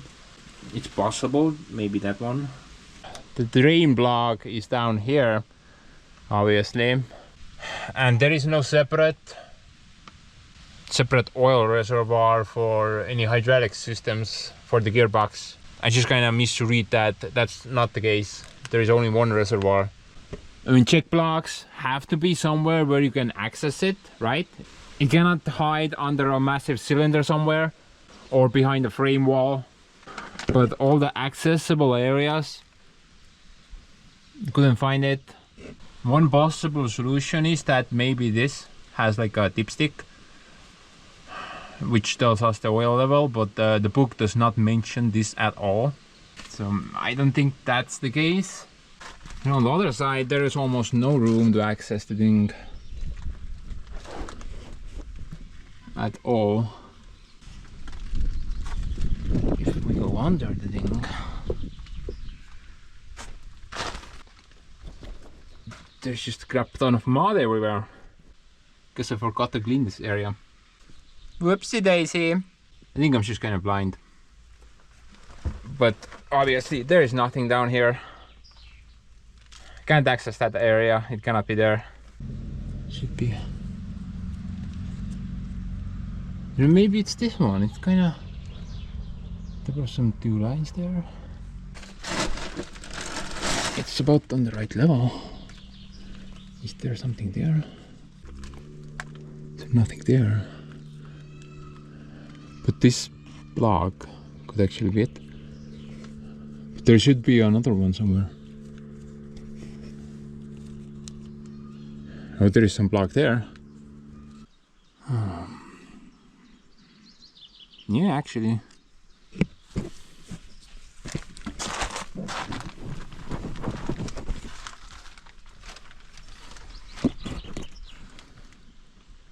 Looks about right, but the bolt size is wrong. That is like 11 or 13. Here it's 17. But everything else looks the same. So I guess I found the check plug. Honestly, a really stupid location for a check plug. Why can't there be like a long dipstick from the gap or somewhere? Have to crawl knee deep in mud and oil to check the oil. Genius Soviet engineering, I guess.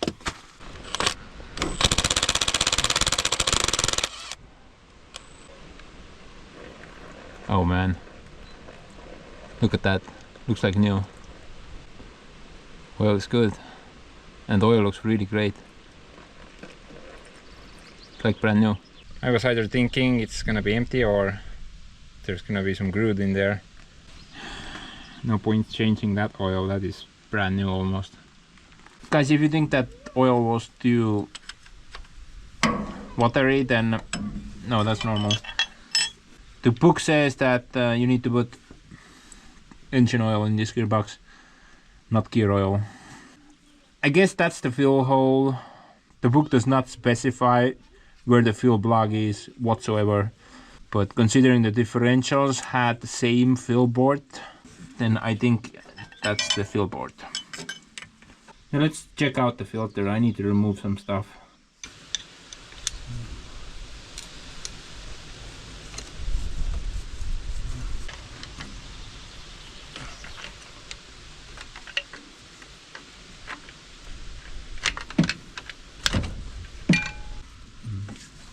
I wonder if that moves. Oh. No idea what that's for. But it moves at least.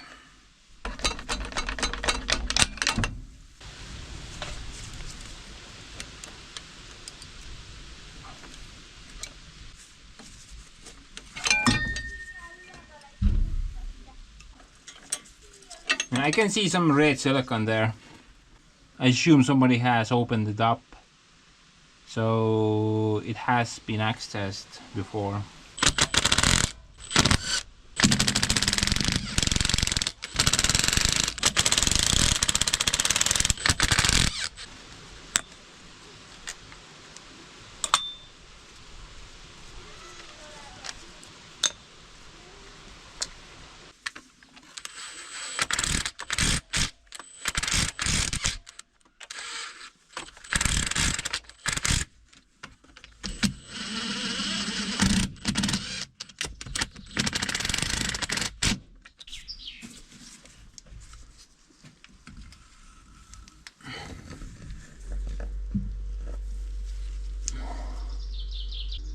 Oh, you can see inside the gearbox.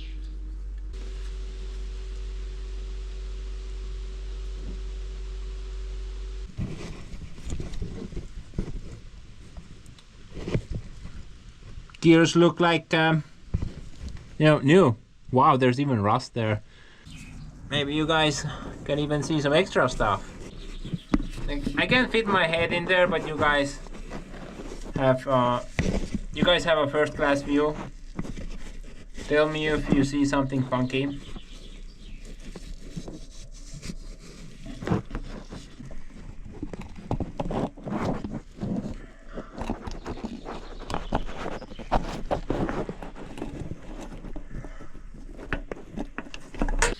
Check that filter out.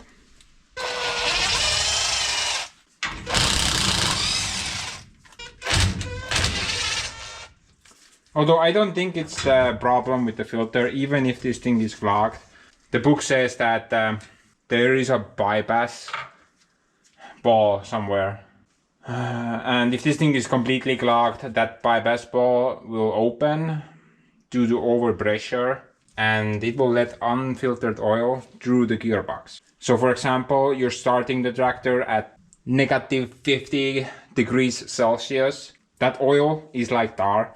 It will not be able to move through the filter fast enough, and the bypass valve will open, which will let the oil bypass the filter. I'm thinking this is just completely fine, but let's check it out.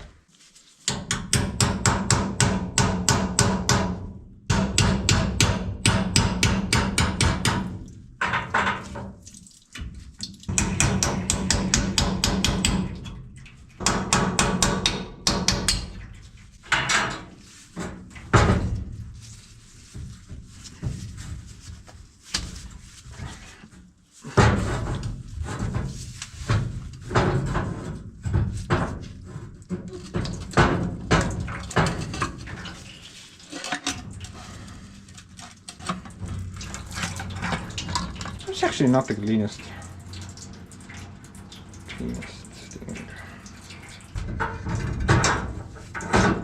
It's that asbestos gasket, but it's not like 100 years old.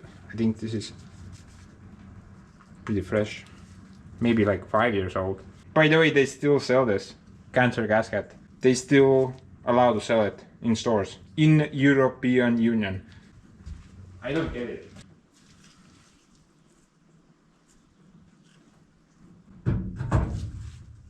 Maybe we can just kind of... Oh look, there's the bypass ball right there. Not sure if you can see, but that one there.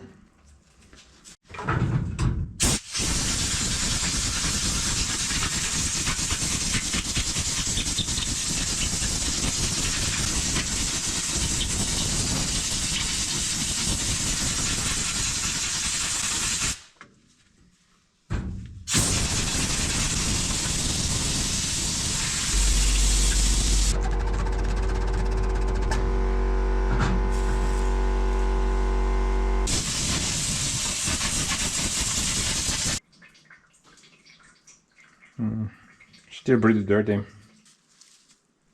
Minu arust peaks olema siin veel mingisugune lukustus. Seip või traat või midagi, aga ei ole. Teeb niipidi lahti. Radiator lahti lusse.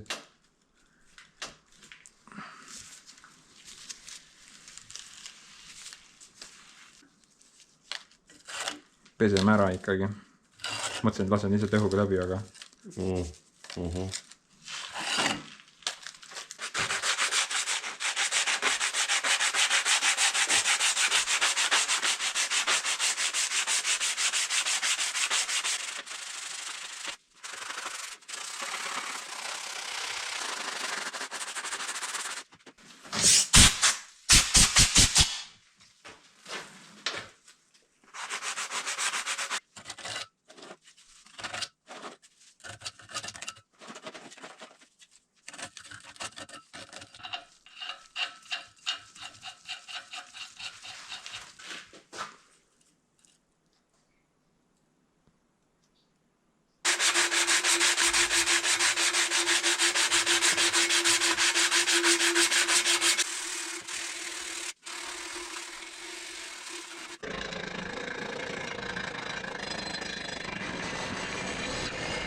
sama.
Forgot one.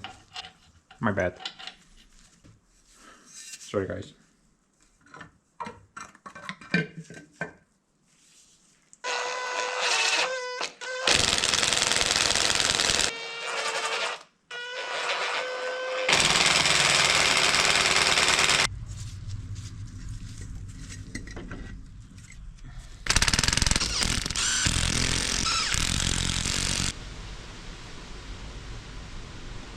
I'm just putting back the amount that I took out with the filter. About 2 or 3 liters.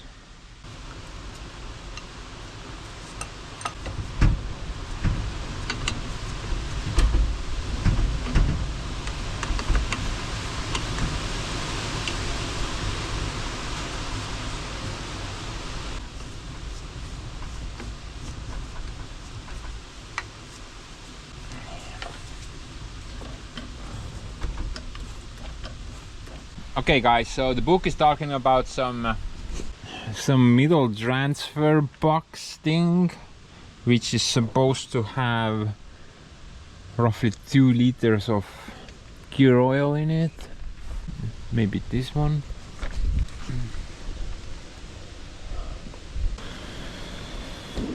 There's a grease fitting there, so that takes grease, not oil. I don't think this is also it. This has something to do with auxiliary hydraulics, I'm guessing. That's the gearbox.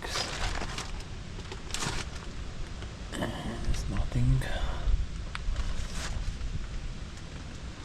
You know, there isn't many options here, right? It's either that or that. But that one has a grease fitting, so I think that's not it. And that one, you know, it doesn't even have a drive shaft on it, so if that's that, then it's not really important right now. Plus there's no fill or drain plug on it. So another weird oil compartment that I was unable to find. The book literally says 3 liters drinking water cup. That's what it says in the book. 3 liters of something.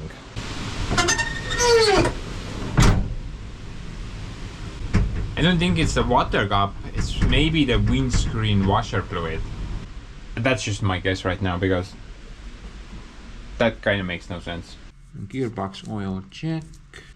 Engine oil filter check.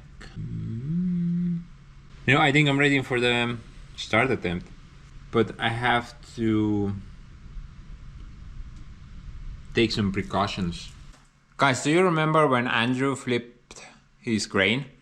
He was driving uphill to his container castle. Something happened, the engine stalled, thing had no working brakes, so he just kind of started rolling backwards. Luckily though, he did not see any point being in the machine anymore, so he just kind of stepped out of it. The thing rolled backwards down the mountain, kind of turning slightly against the hill, and it flipped over on its side. Now, it was quite a ordeal getting it back upright and towing it up the mountain. He did make a video about it. If you want to see that video, I'm gonna put that video's link in the description. But in that video, once he finally got it up the mountain, he did a start attempt. So because the vehicle was on its side or upside down slightly, coolant got into the burning chamber or the cylinder housing. And once he tried to start the thing, something called a hydraulic lock occurred. Luckily for him, I think he did not know this at the time, but Jesse figured it out later when he bought the machine off Andrew and just kind of started to fixing the thing. But anyway, the moment he tried to crank the thing, hydraulic lock occurred and he blew his head gasket. Now the other thing that can happen in this situation is some catastrophic engine failure, like breaking a rod in half or something like that. Now hydraulic lock occurs. Let's imagine if this is a cylinder. Actually, this is a better option. So this is the thing where the cylinder travels into. Kind of bear with me here. I know they're not very good examples. But let's just imagine that thing is filled with coolant. And if you try to start the engine or crank it, in Andrew's case, the cylinder wants to go in, but the thing is filled with coolant. So the cylinder cannot go in, it's just kind of forced in. Overpressure occurs and something has to give. Either the starter is unable to do its thing and stops, or you break something. In Andrew's case, the head gasket went bye-bye. Jesse, luckily, fixed the thing. Now if you're wondering why am I saying this, do you guys remember way back when we drained the crankcase? It was filled with coolant. And I'm thinking maybe some of that coolant got into the burning chamber. So I don't really want to risk cranking it if there may be coolant in there. So that's why I want to take some precautions. I want to make sure the thing is empty before we do a start attempt. Don't want to hydrolock this thing up. Generally it's not good. I mean, the head gasket on the thing is probably blown anyway. All that can really happen is gonna blow it out even harder. There are really two things that I can do to prevent it. Simplest thing is just kind of turn the engine over by hand. If you can do a full rotation, then it's good.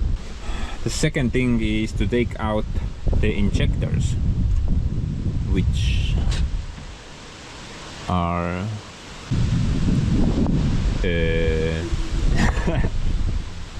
dude, I think they're hiding under this thing because the fuel lines go in there, but I don't see the injectors. They're probably inside here somewhere.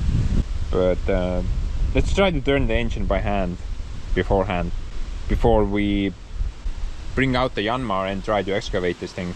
And we should be able to turn the engine by trying to turn that nut inwards.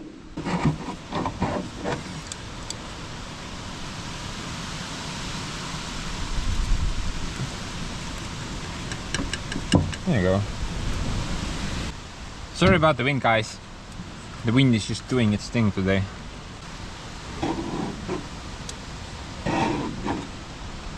Okay, so it's moving, very good. Put like a mark there or something.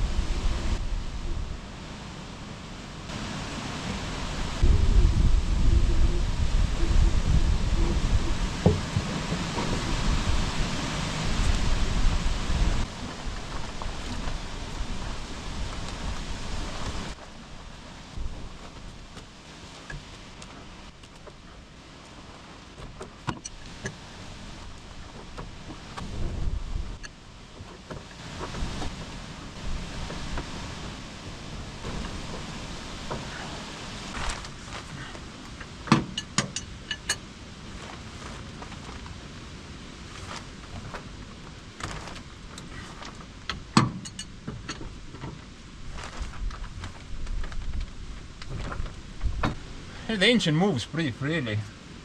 This thing is in the way though, kind of pissing me off, but I can see everything move. What about the gearbox side though?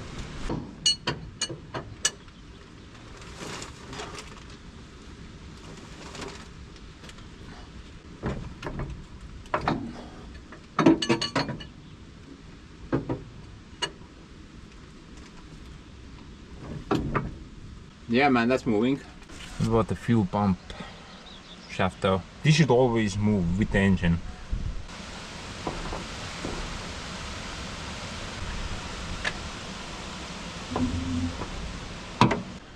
Now the output shaft, PTO output.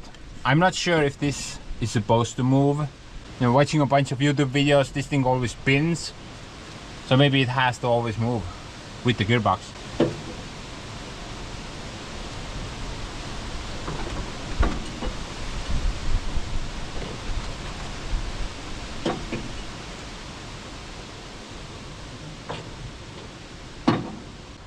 So the engine is moving freely.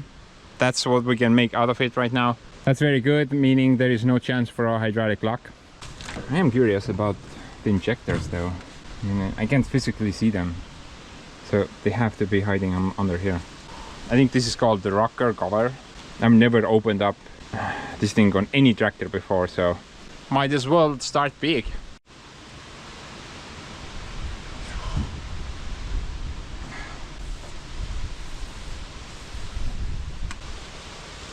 You know, it's like when you're trying to teach your kid how to swim. You obviously take the kiddo to a baby pool, right?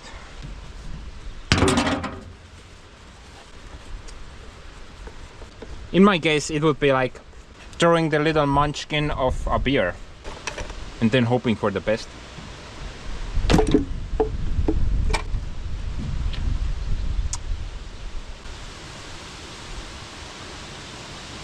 So, one of you engine lovers out there who has dealt with diesel engines before, do let me know. On a scale of 1 to 10, how bad does that look? I mean, that is pretty bad. That is not very good. You know, something tells me the oil on this thing has not been changed for a while. Yeah, you know, I want to say never, but I don't think this engine would survive like 40 years of operation, so it has to be changed at some point. Pretty sure that's not normal. There's so much play there. I think there should be pretty tight, like that is pretty good. Wow, check that out. That is like a couple of miles of play there, not very good.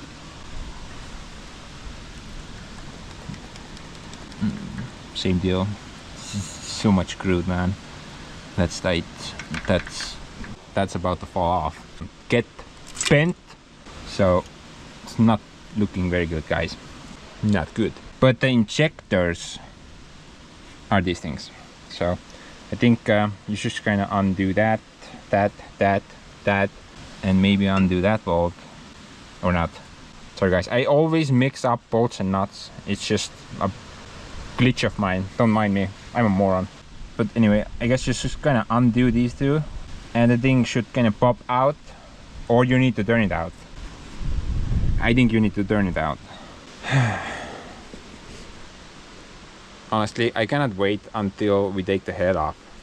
I think the picture in there will be roughly the same. Overall, not very great. I mean, that alone does not look very healthy. Quickly close this thing before I start vomiting. I always forget to put my gloves on. I think it's not a very good habit doing this barehanded. You know, I've heard that mechanics tend to have some bad skin problems. I know that my sister, she used to work as a nurse, and she constantly had to, you know, wash her hands. It was mandatory. So what happened is that she washed her hands so many times that she washed away the protective layer on the skin. And now her hands are constantly swollen. Well, not really swollen, but rather she has problems with skin drying up, opening fissures, pain. So she has to take precautions, has to use some oils or something like that. So moral of the story, just use gloves, guys. Use them as much as you can. I know oil feels great on your hands, but don't be me. Just make sure you protect your hands.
Now this thing is kind of important here. So this is top, or some Russian word for stop. Basically, if you pull this, it will start the engine. So definitely need this to work.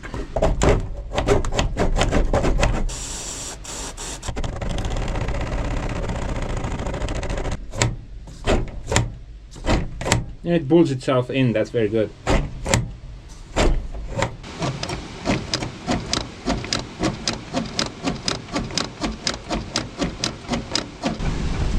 Okay, so that works great.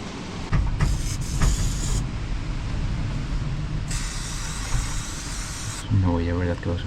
Whatever.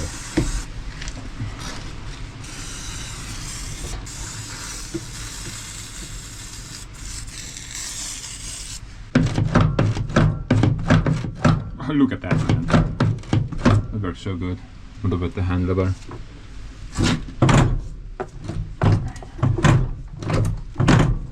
Look at that, man. Dude, we are ready to rock and roll. Let's go to space. As for engine coolant, I figured I'm not gonna put that thing back. Rather, I'm gonna make a solution. Some engine cleaning solution thing.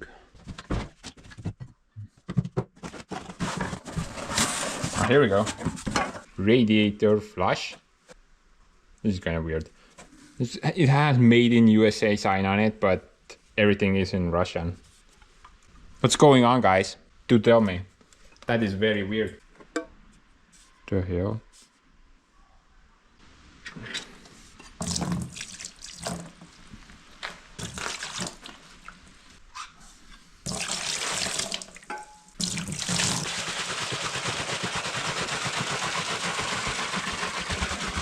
Now, as for water, I'm gonna use just simple rainwater. Something that I collected from the rain gutters.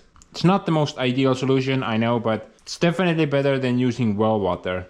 Rainwater compared to well water, pretty simple. One is hard, one is not. The well water is rich in minerals. So once the water heats up in the engine, those minerals will deposit inside the engine, which is not ideal.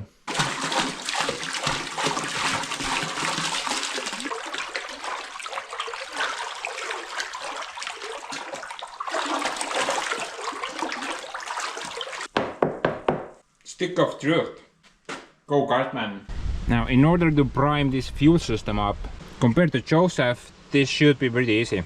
There is a manual lift pump there, and yeah, I think I just need to open that one and that one.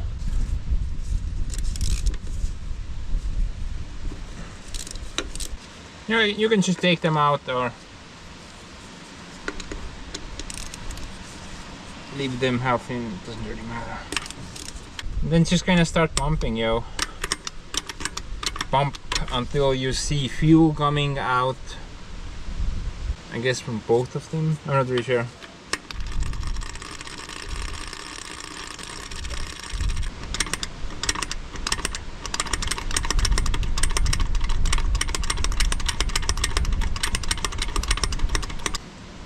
And there is a manual pump in the cab as well. I'm gonna go try to pump that.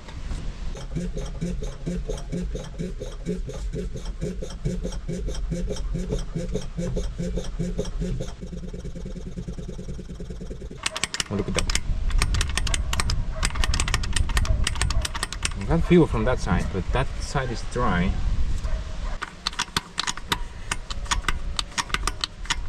I don't know. Seems dry.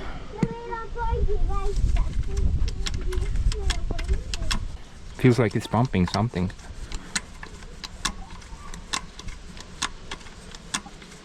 Something's leaking here. Oh, the fuel filter is leaking. That's pretty tight.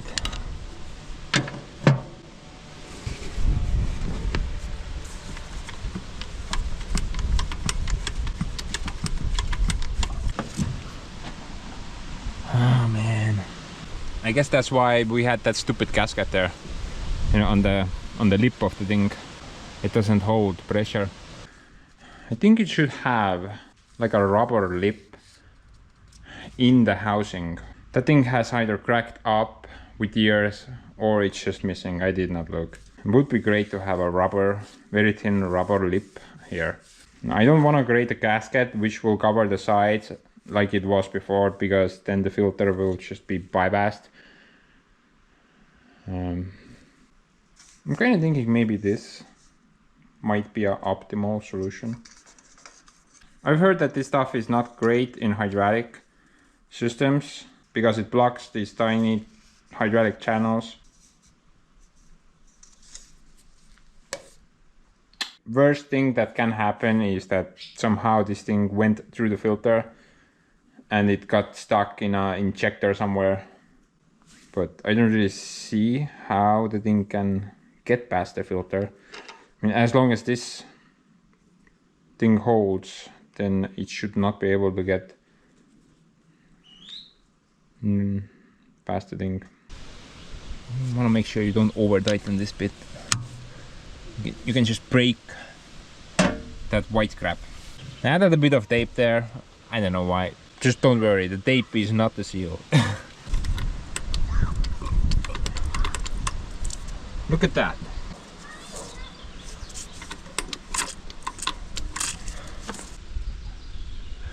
Guys, I think the fuel is prime now. Feels pretty hard. Yeah, I think the pump is just hitting the bypass limit and I'm just pumping back into the tank. And it's dry. It's not leaking anymore. So I'm gonna invite a couple of dudes who are a lot smarter than I am. So I don't really wanna start this thing alone again. And it would be great if I had some help. Now Steve was talking about some hydraulic pump manual lever thing. Now if that thing is disengaged, then the gearbox will not work regardless what the engine is doing. And you know, I've been searching for that lever, but I finally found it. I think it's just hiding behind the turbo there. Let's see if you can see it. Yellow douchebag right here. I mean, check it out. Pull it. Click. It clicks. So gonna put it back just in case. Maybe something will explode. But perhaps, guys, maybe that's the issue there. So yeah, let's fire her up.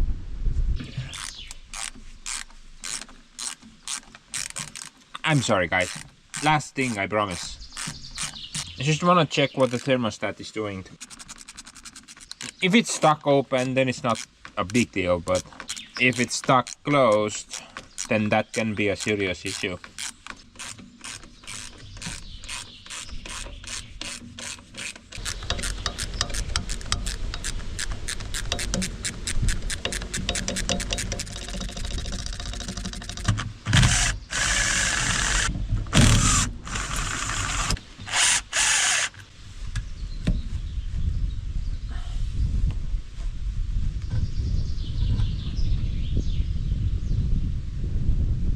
Huh.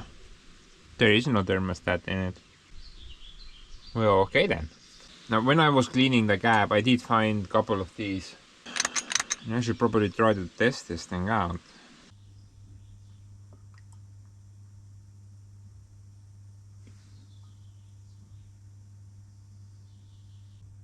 The water is about 90 something right now. It should open. Oh, it is opening. It's very slowly opening. So that one is working perfectly. What about this one?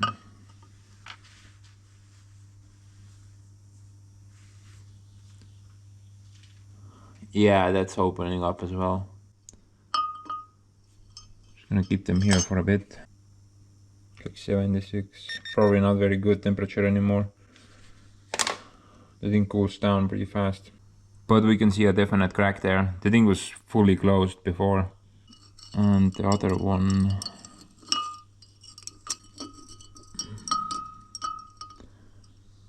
yeah, the other one is open as well. It's not like perfectly open, but maybe this thermostat is rated at higher temperature. I can see a number 90 there, which is a bit high. And yeah, the thermostat is closing now. You can even hear these clicking sounds. They seem to work just fine. The cooling system is a bit weird. So we have the pump there. Through that line there should be pressure. So if I install a thermostat here, it should go that way towards the engine side. And once the water heats up, thermostat should open and it should also travel that way through the expansion tank into the radiator. And the bypass is built into the thermostat housing. And this tractor is also supposed to have some type of pre-warmer under the engine somewhere. Actually somewhere here. So I'm guessing this line is part of that pre-warmer setup. That setup has been just removed. Another weird thing that I noticed. I'm pretty sure these are like coolant outputs, but they have been just capped off. There's 4 of them. This one has a turn to it. No idea what this hose is. There's so many hoses capped off everywhere. Oh, that goes to the cab radiator, so I guess that doesn't work.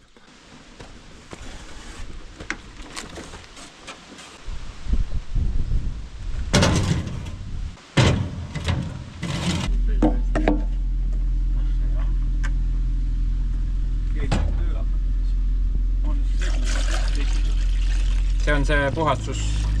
Okei, ja see on ju õige sisse laudne siit korraga. Tool elva kahtlemata. Selle saab Väidetavalt remonditud mootor, ma ütlen, et tiendasid küll kuradi 30 aastat vana kahe. Nüüd saab, las olla, nüüd läheb. Väike õhu see on, näed, siit jääb see. Soovast ei liigu. See on ilma VD4, ma arvan, seda julgegi liigutab puruks sellest. Ka alumiinium ja see kuradi messing on, siis see võib katki. Nagu ära lõudsin. That's your problem. Ja, võttas karu ja edasi ma ei ütle, mis see tähendas. Jah. Käika veel.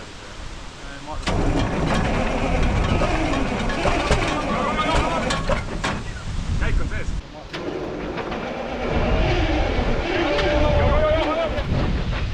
Käik on sees. Jaa. Saab tagurpidi minema. Jaa. Järjest läks. Jaa.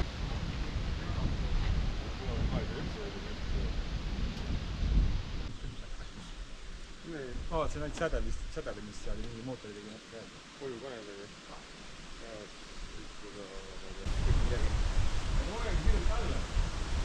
Ma tea hoia. Pane.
peabki käima või? peabki jah. See peaks olema kardaaniga toodega ühendatud, aga ei ole. Küll jah, aga püüki käib natuke hääled saada. Just.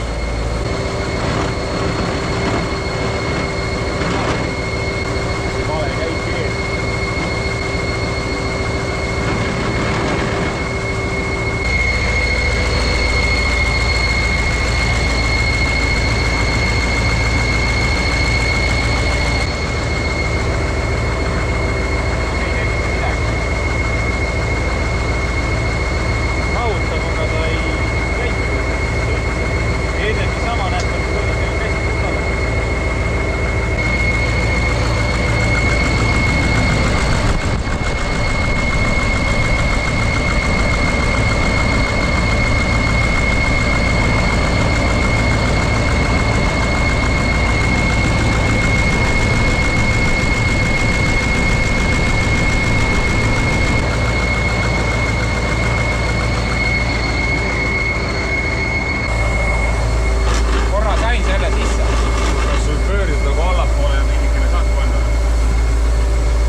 lükkan ta põhja ja siis kaob surve ära, vaata.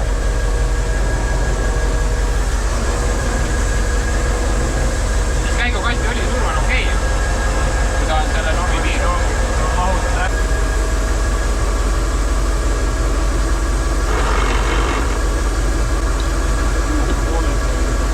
Kraan.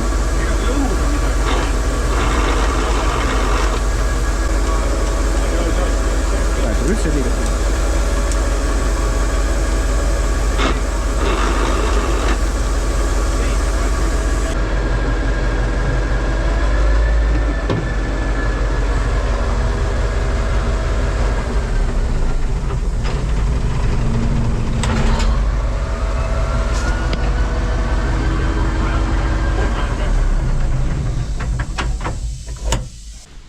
Peaks seda natuke ootama ja vaatama, mis see õli teeb, mis värvi ta on.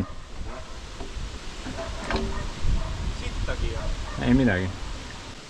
See on jumala puhas, see ei ole üldse akupiimane. Peaks plokiga tihend ära. Tõmbast läbi kagem.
not me.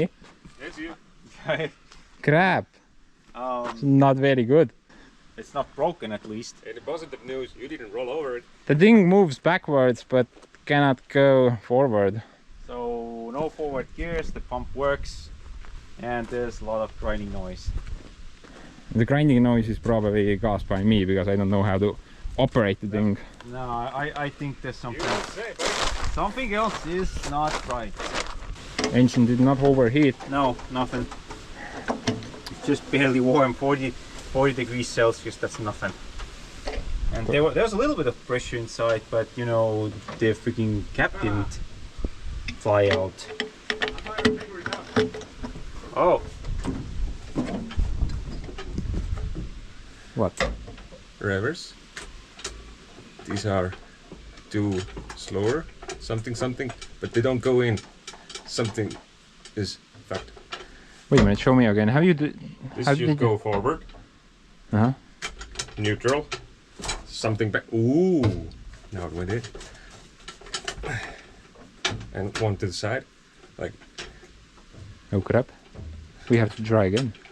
there, at least one to the front, to the back. And actually the last one should be neutral. There's Sure. a guide here. Yeah.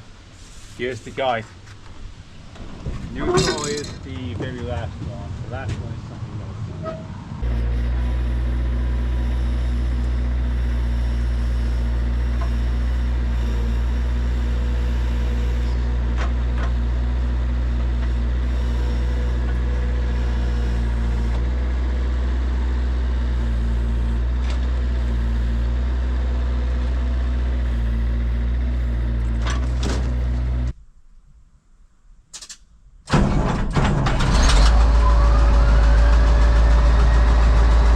Kusjuures see ka töötab. Temperatuuri näidik ka töötab. Ta töötab, ta nagu käima läks. Liikus siia.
At this point, things kind of went south pretty fast. I think I was in some higher gear, and it just kind of kept picking up speed. Once I realized that, I depressed both the brake pedal and the pressure release pedal. Pretty quickly though, I noticed that did nothing. And then I was like, okay, well that does not work. Start aiming this thing, maybe against that tree or something. Or it's gonna go down the hill, maybe even flip over. Very sketchy stuff. Luckily, it came to a halt after hitting some level ground.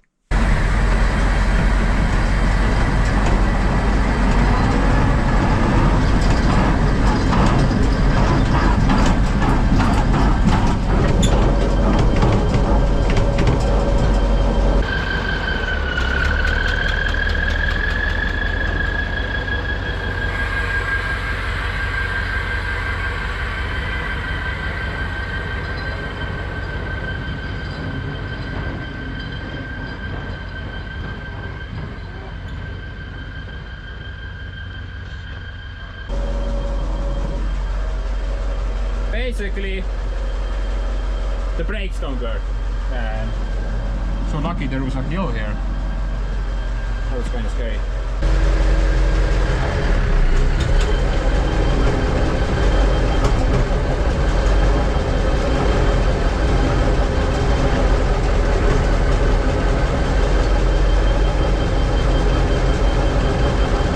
Holy crap, guys, we are driving a Kirovets.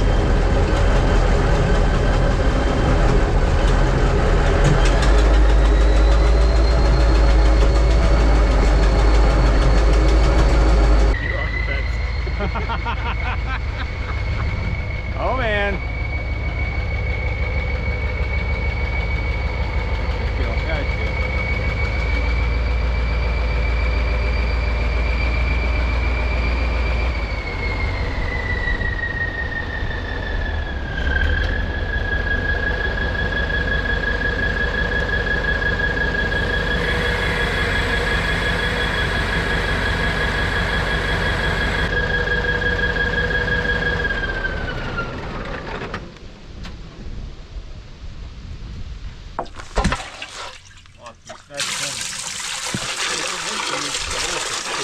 Natukene pruun on.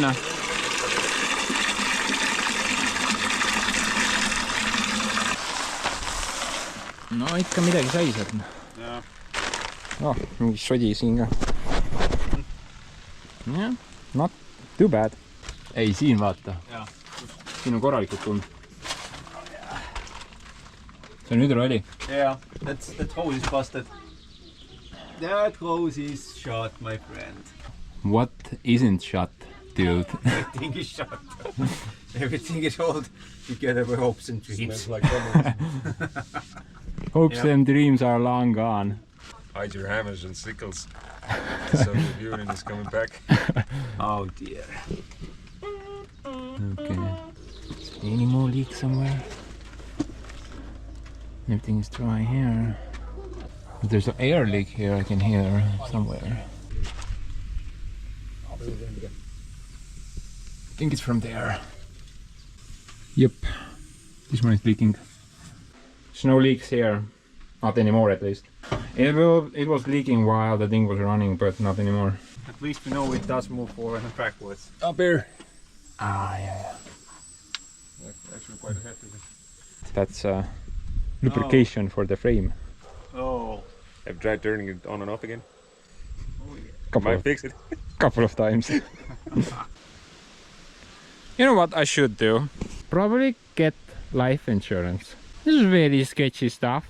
But guys, who cares? The thing moves. I did not expect this. This is beyond what I was expecting to see. I wasn't even sure if it's gonna start, you know. I was pretty sure it's just not even gonna start up. But we got our first clue when we tried to start it for the first time. The guy was telling me, dude, stop, the tractor is moving, it's in gear. I could not tell anything. I thought that's just the engine doing something. But man, the thing actually moves. So the gearbox is not busted. It's insane. Driving that thing is so sketchy. It feels like you're sitting atop a skyscraper that is about to tip over. I definitely need to build a cage around the cab. That cab is paper, man. It will just pancake if you flip this thing over. So many people have died because of that stupid cab design. But this video is kind of getting long now, so I'm gonna try to wrap it up as fast as possible. Let's just kind of go over the details, see how it went. The engine fired up pretty well, although there are a ton of leaks everywhere. I mean, all the rubber hoses, they have to be replaced. Yeah, we did not see any evidence of a blown head gasket. When we undid the lid on the radiator after shutting down the engine, there was no pressure. Freaking wind. There was no pressure in the expansion tank even. And the oil looks like oil, it's not a milkshake. So currently I'm not really sure how the coolant managed to seep its way into the crankcase. But other than that, the engine seems to be running super smooth. You know, the engine oil pressure reading thing was 4 when we started it, which is pretty much the same as on Joseph. And it dipped down to 3.5 or 3 after some while. Surprisingly, some of the instrument panels even worked here. So the gearbox pressure is there. That works. That doesn't work, but I'm not really surprised. There are a bunch of wires missing somewhere. That did nothing, I think. Same deal with that one. The temperature, that thing actually worked, but the temperature never went beyond 40. But once we started the motor up, I noticed this thing jumped around. Surprisingly, this worked, but the headlamps did not turn on. So that thing also showed something, and I think that's the air pressure. And the brakes, man. The brakes on this thing are non-existent. And when I started going down the hill backwards, kind of panicked for a moment. Didn't really know which route to take. Either turn slightly left and hit one of those trees, or just turn a bit more and go against the hill. You know, that worked. Thing stopped. But yeah, the brakes, they did not do anything. Then the compressor is working definitely, and even if you press the brake pedal, you can hear this air. But the brakes themselves, they did not engage at all. And this gear setup, so man, I still don't understand anything, but I think I'm a bit smarter now. So this is the rear hydraulic, which lowers and hires the 3-point hitch setup. Not 100% sure here, guys, but bear with me. So this one should be, I know what it is, I'm just kind of trying to remember the word. Auxiliary PTO. So it only has two functions. It's either on or off. It was there all the time, so it was on, and the rear thing there nicely spinned. So this thing is, well, I guess you can select the speed. I mean, you either go slowly or you go fast. At least that's what I made out of it. Now this is the main gear selector. At the time I did not know that you can move it into several different... I thought there was only two positions here, but apparently if you like twist it that way, then you can do another position. So in the middle the thing is like neutral, it's not engaged. That's the handbrake. Brakes don't work, so whatever. And this thing is like the pressure release lever. And I remember that if it was all the way forward, then you could select the main gear shifter. If this thing was like somewhere back there, you could not get this in, it was only grinding. So this needs to be all the way forward and the pedal needs to be up. Then you can nicely put the gear in without grinding and it will work. At least it did. So that's neutral. Turn that way, and that should be forward. Forward, backwards. And yeah, the brake pedal is there. That did nothing.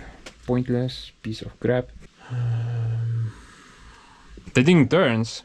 That's amazing. That works great. I think that's it.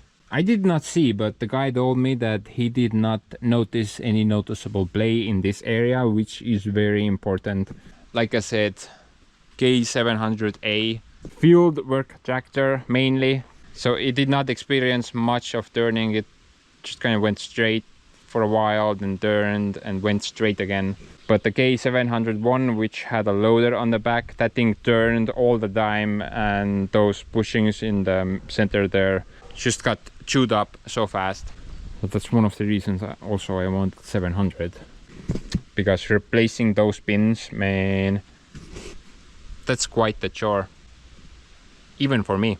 Looks like the air tanks are holding. There are a bunch of air leaks somewhere. I noticed one in the gap and another one at the secondary tank. This thing lifts nicely, and oh, there is a hydraulic leak down there. I'm not sure when it's gonna stop. Probably should try to do something about that. Maybe it's gonna drain the tank.